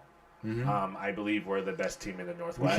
We can tag them in when we do your post and everything. Yeah, dude, they're really good. I got a really good kid that shows up every day. His name is Ethan. Mm-hmm. Shout out to Ethan Unruh, by the Hell way. yeah. So hopefully he'll listen to this. Yeah, minus all the swearing and stuff. Yeah, he's Elevate is built off really good core values, really good culture code there for both boys and girls, because we do fast pitch, which is softball too. Right. So in the facility, there's no cussing in the facility at all. Absolutely none. So when I walk in that building, is that hard for you or no? It's pretty damn hard. It's hard because it just slips out, right? Yeah, it just slips out. It's easier when you're around kids, though. It's easier when you're around kids. Because I notice, like, kids will come in the bar with their families and stuff, and you just kind of censor yourself. Yeah. Like, it's like, so it's like that. And, or when you're, like, around your grandma or something. Yeah, so, but outside of that, man, this is what you're going to get. Fuck. Yeah, this is what you're going to get. This is just who I am. You get what you get. Other than that, it is what it is, baby. Mm-hmm. So yeah, Ethan's a good kid, man. The kid's a UW commit. You know what I mean? He's committed full time. And... seeing kids master their craft as teenagers, as athletes, man, dude, like they, some of these kids don't have siblings, some of them do, but they're off doing something else. It's crazy how you can do that stuff when you're that young. So you think about what we're doing. You're like, man, imagine if I would have started like when I was younger doing some of this stuff. Yeah. So the teenagers, they gravitate towards me. You know what I mean? Well, you're like the big, I'm the biggest dude. I'm the big dude there, and then they find out like, wait, you just work the front desk. Yeah, I handle operations in the front desk, man. Pick up phone calls, talk with baseball moms, man. Dude, that shit's dope. It's like it's so weird because like I was at the mall the other day. I was actually just going to tan or whatever. Yeah. I was like walking in the restroom, and this kid's like, "Oh my god!" He was just this kid. I don't know how old he was. His mom was over there, and he's like, "Oh my god, you're so tall!" And I was like, "Yeah, I'm as tall as the Rock." I told him or something, and like. So I was like walking out of the bathroom. I heard him like, "Mom, that guy's the same size as The Rock." I'm like, I'm clearly not, but like little stuff like kids, they love shit like that. Yeah, so they love it, dude. They see a big dude like you, they're just like, well, so these kids, man, they're high schoolers. They're 16, 17. They're seniors now, so they're just like first thing they say that, "Hey man, you natty." First thing, you'd be surprised. You'd be surprised, little kids now. Like why? Because that's was the internet culture. They know like natty and not natty. Now. So they watch Greg Doucette doing natty or not. So these kids be like, "Are you natty? Are you natty?" Like, hey, how can I get some SARMs? How can I get some tests? Oh my god, you're like kids. They're doing just to ask you, just to joke but it's around. funny though, dude. It's funny. I'm just like, are you sure you play baseball? You don't want that. Right, you got it. I always tell people, don't do anything till you're 25. Come on. Take your genetic potential to the max that you can. Younger dudes always ask me about that shit. I'm like, you guys have everything right now. You have all the tests. Dude, you got like just go lift. Yeah, you got newbie gains. Yeah. The best gains I made was in high school. Peaked in high school when it came to like building muscle, building size. Build yourself the best you can till about 25, and then if you want to do something, do whatever you want to do. Yeah. Yeah, these kids, man, dude, they're good, bro. But that's so funny. The kids already know that shit. They already know that, man. I'm like, damn, they know this? What the hell? So they joke around, but seeing the work that they put in is just like shout out to the parents too, supporting that. You know what I mean? Like their parents will have to take these long drives. We got games in Oregon. Got good parents. Yeah. We got to go down to Oregon. We got to drive down to Oregon. We got to drive them to Idaho. We got to go fly to Alabama, Vegas, Texas. Dude, that's some good parents. You know what I mean? Because those kids will never forget those moments. No, dude. So they're dedicated. You know what I mean? Yeah. And they throw gas, bro. And they're tall, man. These kids are tall. Like I'm 6 foot, man. I got these 16, 15. I'm like, yo.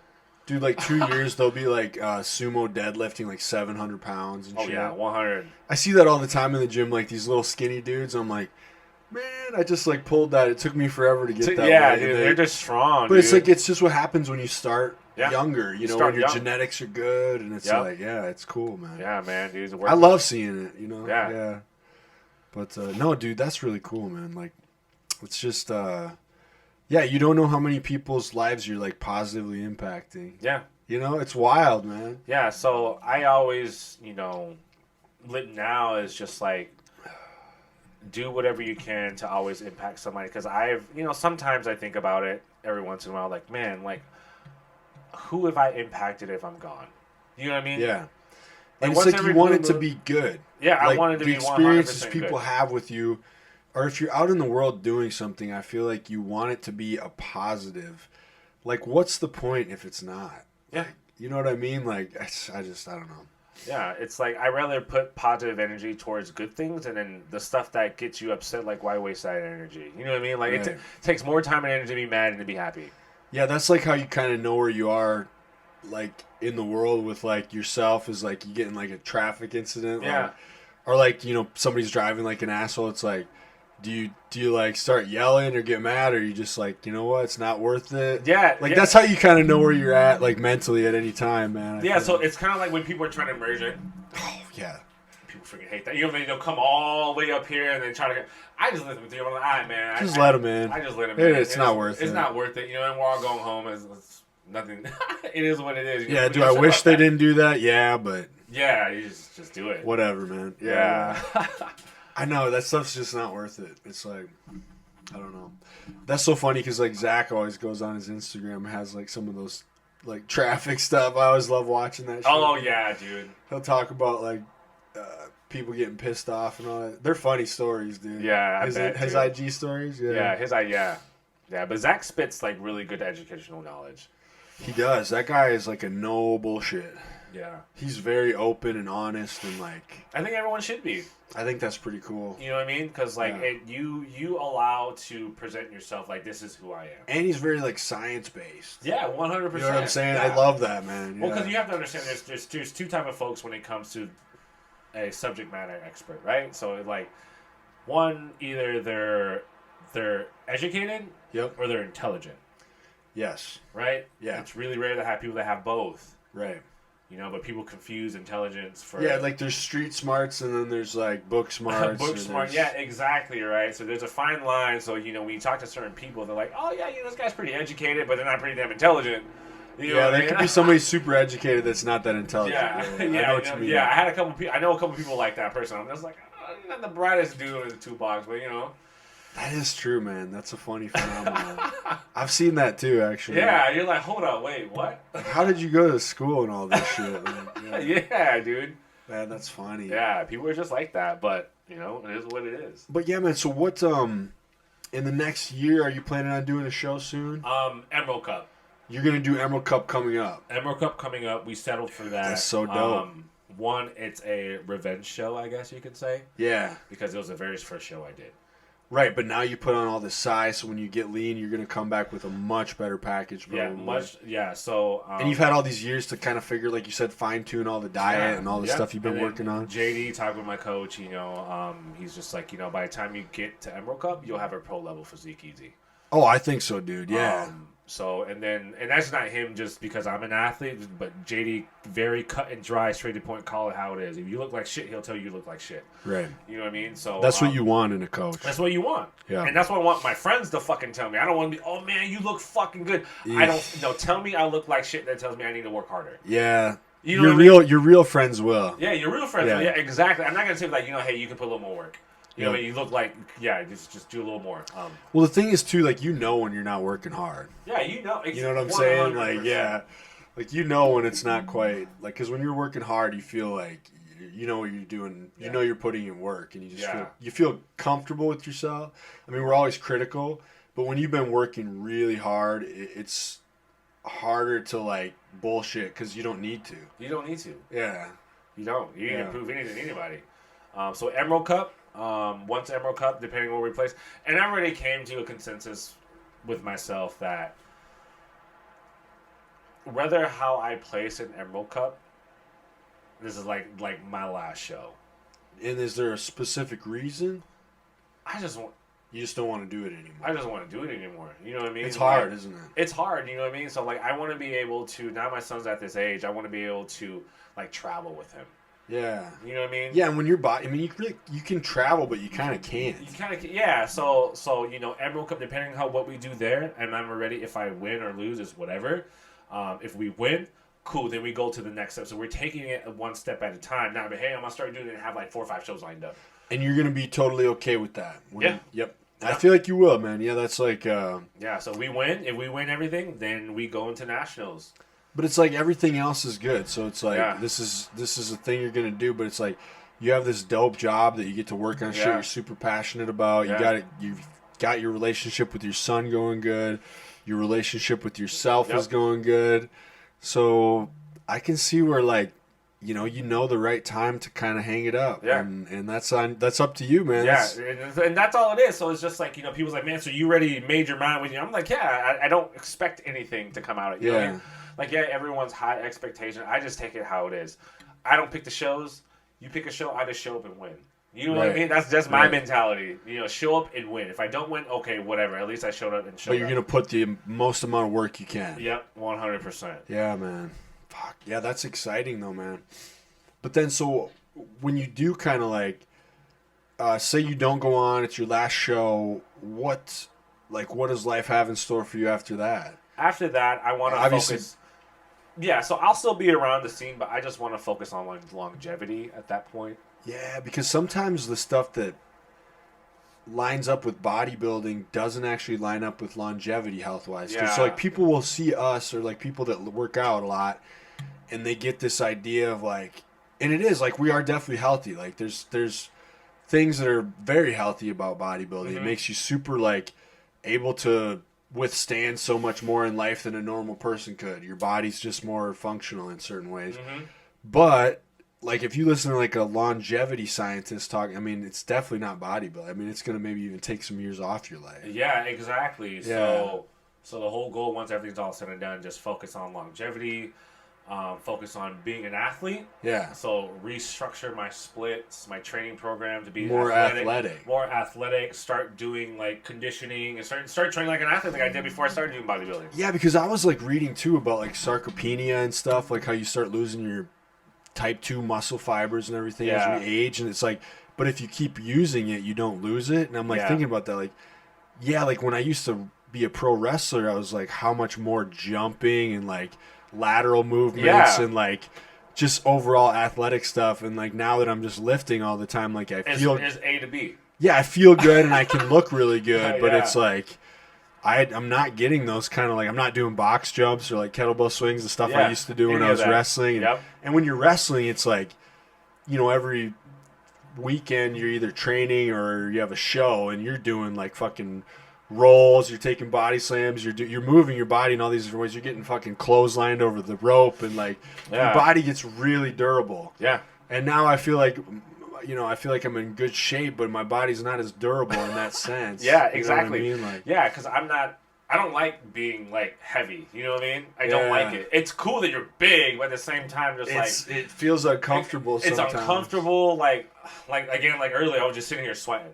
Oh, I know, dude. It's hot as fuck in here. Yeah, super hot, and like what came with me was like I got high blood pressure because I'm so big now. Yeah, you know what I mean? You got these high creatinine levels. Yeah, so it's like eating more food, and food ain't cheap this day and age. So as you age, like getting more towards holistic health, in general, for longevity, for health. I mean, you want to be here for your son and everything. That makes a lot of sense, man. Yeah. So I just want to focus on that, and then. I'm committed to being on Elevate too, so it's like, if the opportunity presents itself for me to be there long term as a full time thing, I would do that. I'd say that'd be a good thing for you. A good thing, you know what I mean? So either way, I'm happy doing what I do at FX, and then I'm happy what I'm doing on Elevate. So if I got the opportunity to kind of be like, oh hey, you can be a consultant for FX, but you want to go and do full time and do operations and be with baseball kids, and I'm all for it. That might be a good plan as for like later in life. Dude. Yeah, you know what I mean? Because something you're passionate about. But honestly, what you're doing with FX is fucking so cool. Yeah, it's dope. Because I'm like, when I started lifting and stuff, like that was always like the thing. It was like, you'd read all the magazines, and you get to like geek out on all the different supplements and stuff. And then like you said, when the internet thing happened, like you'd listen to all these people talk about different supplements. I don't know. I geek out over that shit. Yeah. Dude. It's so cool. And you get to make those. Yeah. The first time I took supplements was Super Pump 250 back in high school. This is Gaspari Nutrition. Yeah. Super Pump 250 was from my football coach, and man, the old Super Pump used to make you shit all the time. It never missed. Anyone that took it, they're like, yep, you get that pre-workout shit. So isn't that funny? We remember these I remember certain supplements. The original Jacked. Like the OG, Jack the OG. If you knew the OG Jack, you were a real one because that shit you felt like Colossus and Atlas, man. I remember we took this stuff in college that was 1 AD, pro hormone shit before Bush outlawed them, and it was basically just like steroids. I mean, because it was a pro hormone. Once it went in your body, it just converted into whatever testosterone or whatever, and then there's some crazy shit. But I even remember this one protein that GNC used to sell, and it would come in this huge tub. And it had everything in it. I wish I could remember. It was Isomax something, Isomax 5000. But dude, it had fish oil. It had all the supplements in one, and it tasted like shit. But I swear to God, I got in such good shape on it. I gotta, I still want to be dude, do they still make that? They still make that. And then I'd probably look at it and be I don't need this at all right now. Yeah. But, so I have this magical view of it. You know what I'm saying? Because me and my buddy took it. It tasted like fish food or smelled, but we swore to God we got in such good shape that summer on that shit. You know? Dude. And the ingredients were crazy. I gotta look it up now sometime. Yeah, when you look at all the old stuff from back into what it is now, you're just oh shit. What would they? What was the FDA allowing? It was the Wild West, bro. Yeah, what was the FDA allowing us to freaking take? Yeah, but that's what's dope about what you're doing because you're trying to do it the right way. Yeah, doing it. Because what we do at FX is that it's integrity for one, and then having good character. Right, because I'm always trying to support anything anybody's plugging or any kind of I'm not against getting sponsorship too and trying to sell products because I'm definitely pro capitalism and all that stuff. But so my one buddy Ali, he's been on this podcast and he's super hardcore. He's the guy that I hold as because he works in the medical field and so he's always he's 100% about being natty. 100% being about anybody that sells something that's not actually pure, he'll call them out on it. You know? So he's the shining light of that stuff. So I feel that you guys are doing it the right way. You know what I mean? Appreciate it. Yeah, thank you. And that's good, man. I'm still into stims though. I'm not gonna lie. We'll eventually get there. But the new catalyst formula, I upped the caffeine on that one. Ooh, hell yeah. Yeah, so I'll be getting some of that, man. So I updated it with decaffeinated malate. Basically, it's caffeine bonded with malic acid, which is a sustained release. Right. So instead of caffeine shooting up and kind of hey, hits your bloodstream. So throughout your whole lift, it's gonna keep you. It'll have a longer shelf life as it's releasing, so it'll stagger. Dude, is that hard to know all the chemical and it's a lot of research? There's a lot of research, and the thing is the literature and studies and information, it's all public information. Right. So you can go read any kind of study. Any study that you want, anything that's a .gov or anything that has a legitimate tag to it. So you'll look into that. And then I actually was sending it to friends. So if my level of understanding is capped out on this subject, I will forward it to somebody that can be a consultant for you. I will forward it to my chemist buddies that actually do chemistry or cancerous research for a living, and I'll forward them that and get their input on some of the graphs and data I can't read. So you have resources, you can figure it out, I would send stuff to the Gorilla Chemist, who shout out to the Gorilla Chemist. I was going to say, that's kind of what you remind me of, is Gorilla Mode, Gorilla Mind. Their products are so fucking good. Yeah, Derek. So, well, because, that's the thing, their pre is great, but it's not super high stem. Yeah. But you feel fucking, in the taste, the flavor, dude, we tried that, I think it was pink grapefruit one or pineapple. Because you had the Gorilla Mode, or? Gorilla Mode, yeah. Dude, it's so fucking good. Yeah, dude, the black cherry was one of my favorites, and I think the volcano. Yeah, because it's weird that their flavor's actually good. Yeah, the flavors are bomb. Dude, I like the bucked up, some of their flavors. I don't know, they're probably super high still. No, I've never tried any bucked up. I just looked at them nah, man, I'm good. They had one that was pineapple jalapeno. Oh.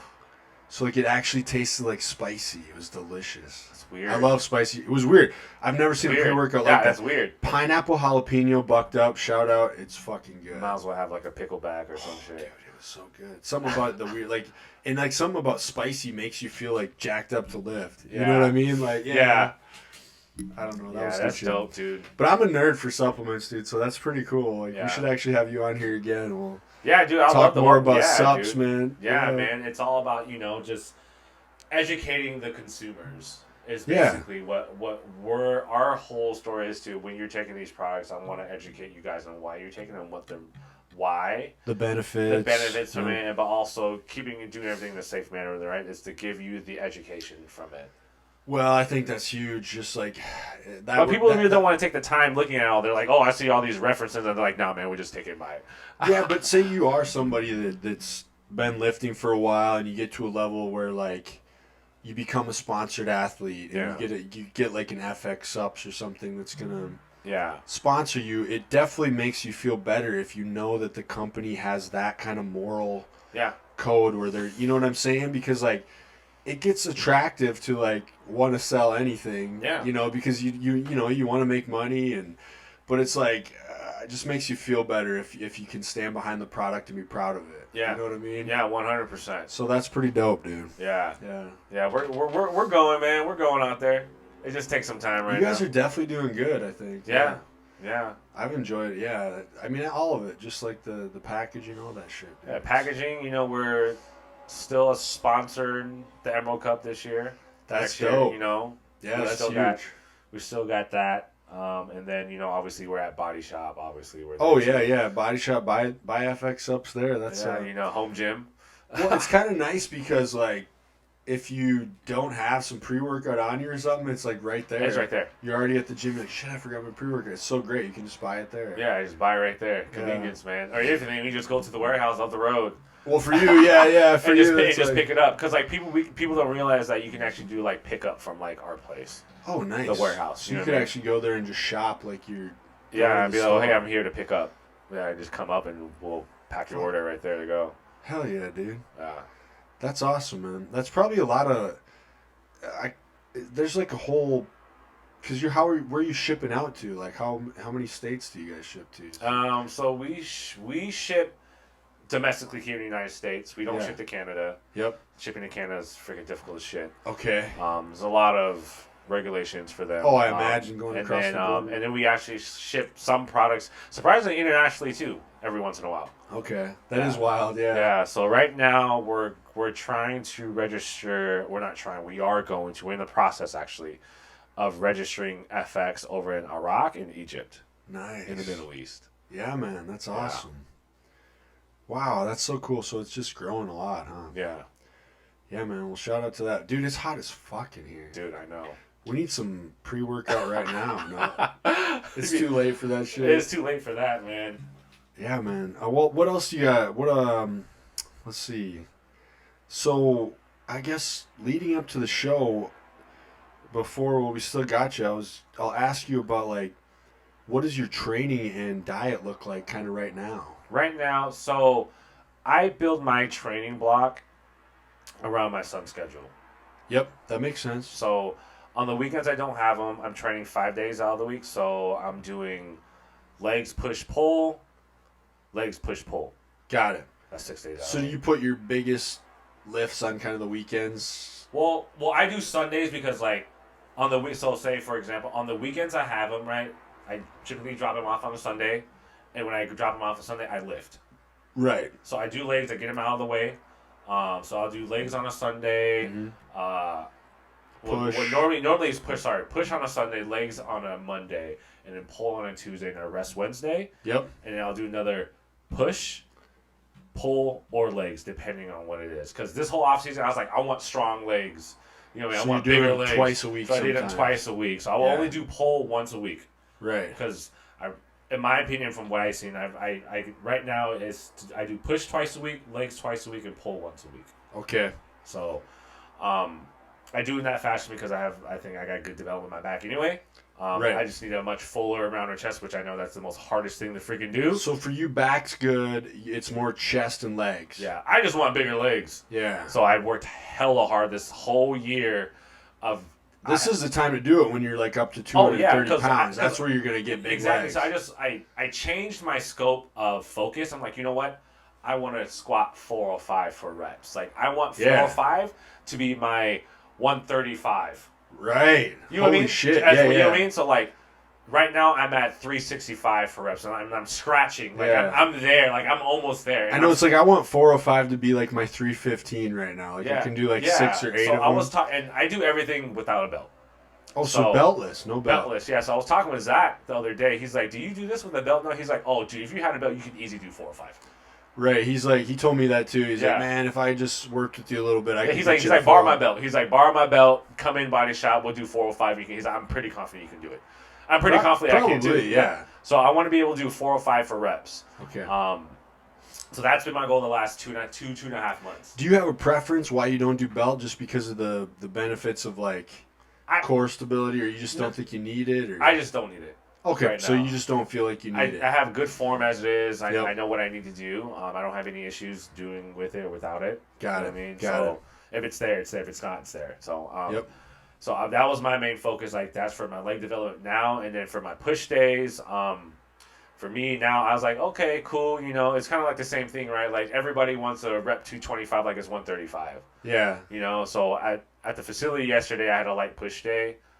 Just because my shoulder was bothering. And I was like, you know so what? you gotta take it easy. Yeah, and then like now, what my strength is now, 225 is my 135. Good. You know what I mean? Fuck yeah. It's just hella light work. Yeah. So I'm just like, you're still doing a lot of compound stuff. I do compound stuff. Yep. That's dope. I still do too. I don't know why. I just like that shit. I don't do them often, but based on the equipment at the facility, I'm kind of just like, whatever you got is what you got. Okay. Yep. So I maximize whatever we got there. I can still get everything I need to do in regards to my compounds and everything. So my splits are, legs push pull, legs push. On the weekends I don't have my son. On the weekends I do have them. I get them on Friday, so I'll rest that Wednesday. Mm-hmm. When it comes back to Thursday, I'll hit legs again, and then Friday I probably won't. On the weekend I get them. I don't train that Friday, so that Thursday will be a full body workout. Right. Okay.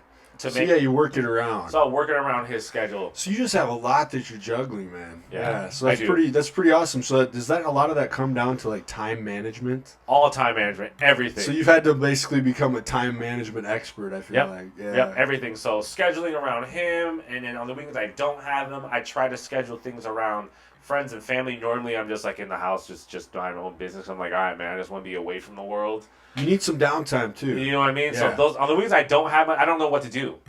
Right. Because like everything it's with him. He picks out what he wants to do. So we're like, hey man, pick whatever out a hat, grabs it. Okay, we're gonna go here. We're gonna go do this. Yep. So besides like the lifting, those weekends you don't have them. You have a lot of time to do other stuff. Yeah. Yeah. Well, that's kind of good. You can probably find stuff to do there. Yeah, but most of the time I'm just like in the house, just like I'm gonna be a homebody and binge anime all day. Dude, so what?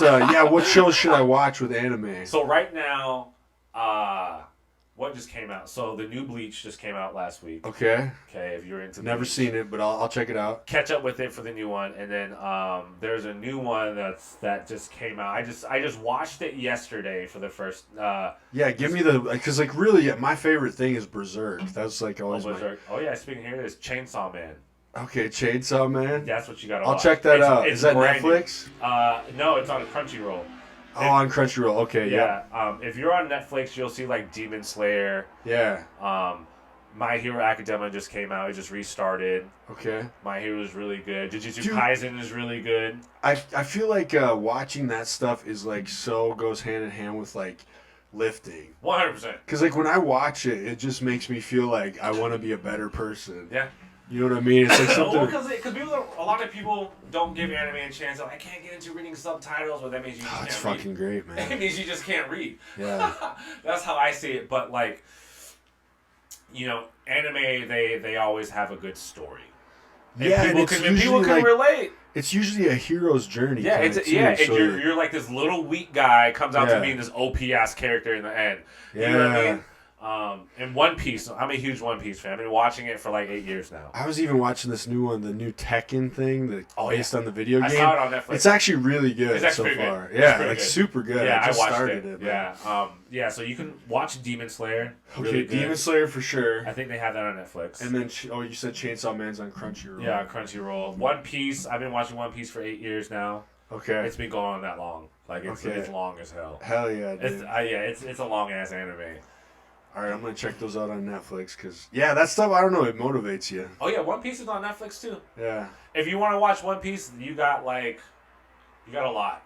Yeah, there's like 1,000. We started watching the new season of Cobra Kai. I don't know if you watched that. Oh yeah. I love that shit. Dude. So I stopped watching Cobra Kai after the second season. Second season, okay, yeah. Then it just got a little weird. I'm going to Mexico to find my dad. I'm like, what the hell is this? Yeah, he just got back from there in this new season. Yeah, I was just like, it just got too weird. Yeah, I've still been watching it. Yeah, then everybody's watched that Dahmer thing. I'm like, that's so. Oh. Yeah. That was too much. I couldn't watch. You know. It was, I mean, I'll give it a chance sometime. Yeah.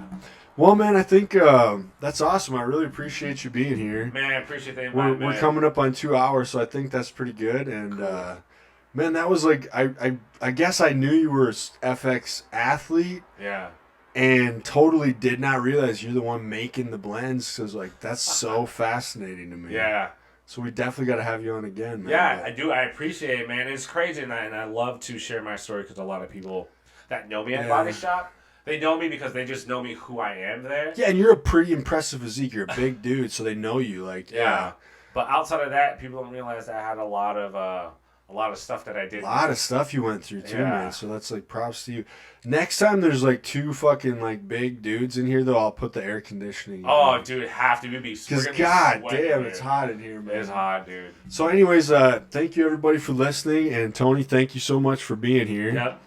I think we'll sign off for today, man. Yeah, man. I appreciate you being here, and cool, thank you. Shout out to FX Sups. Everybody use code Tony, is it? FX Tony Tone 25. Tony Tone 25. Use that code. If it works still. Shout out to Body Shop. If not, use everyone else's code. Yeah, there's plenty of good guys you can use their code. But anyway. Yeah. All right, guys. Thank you for listening. We'll see you next time.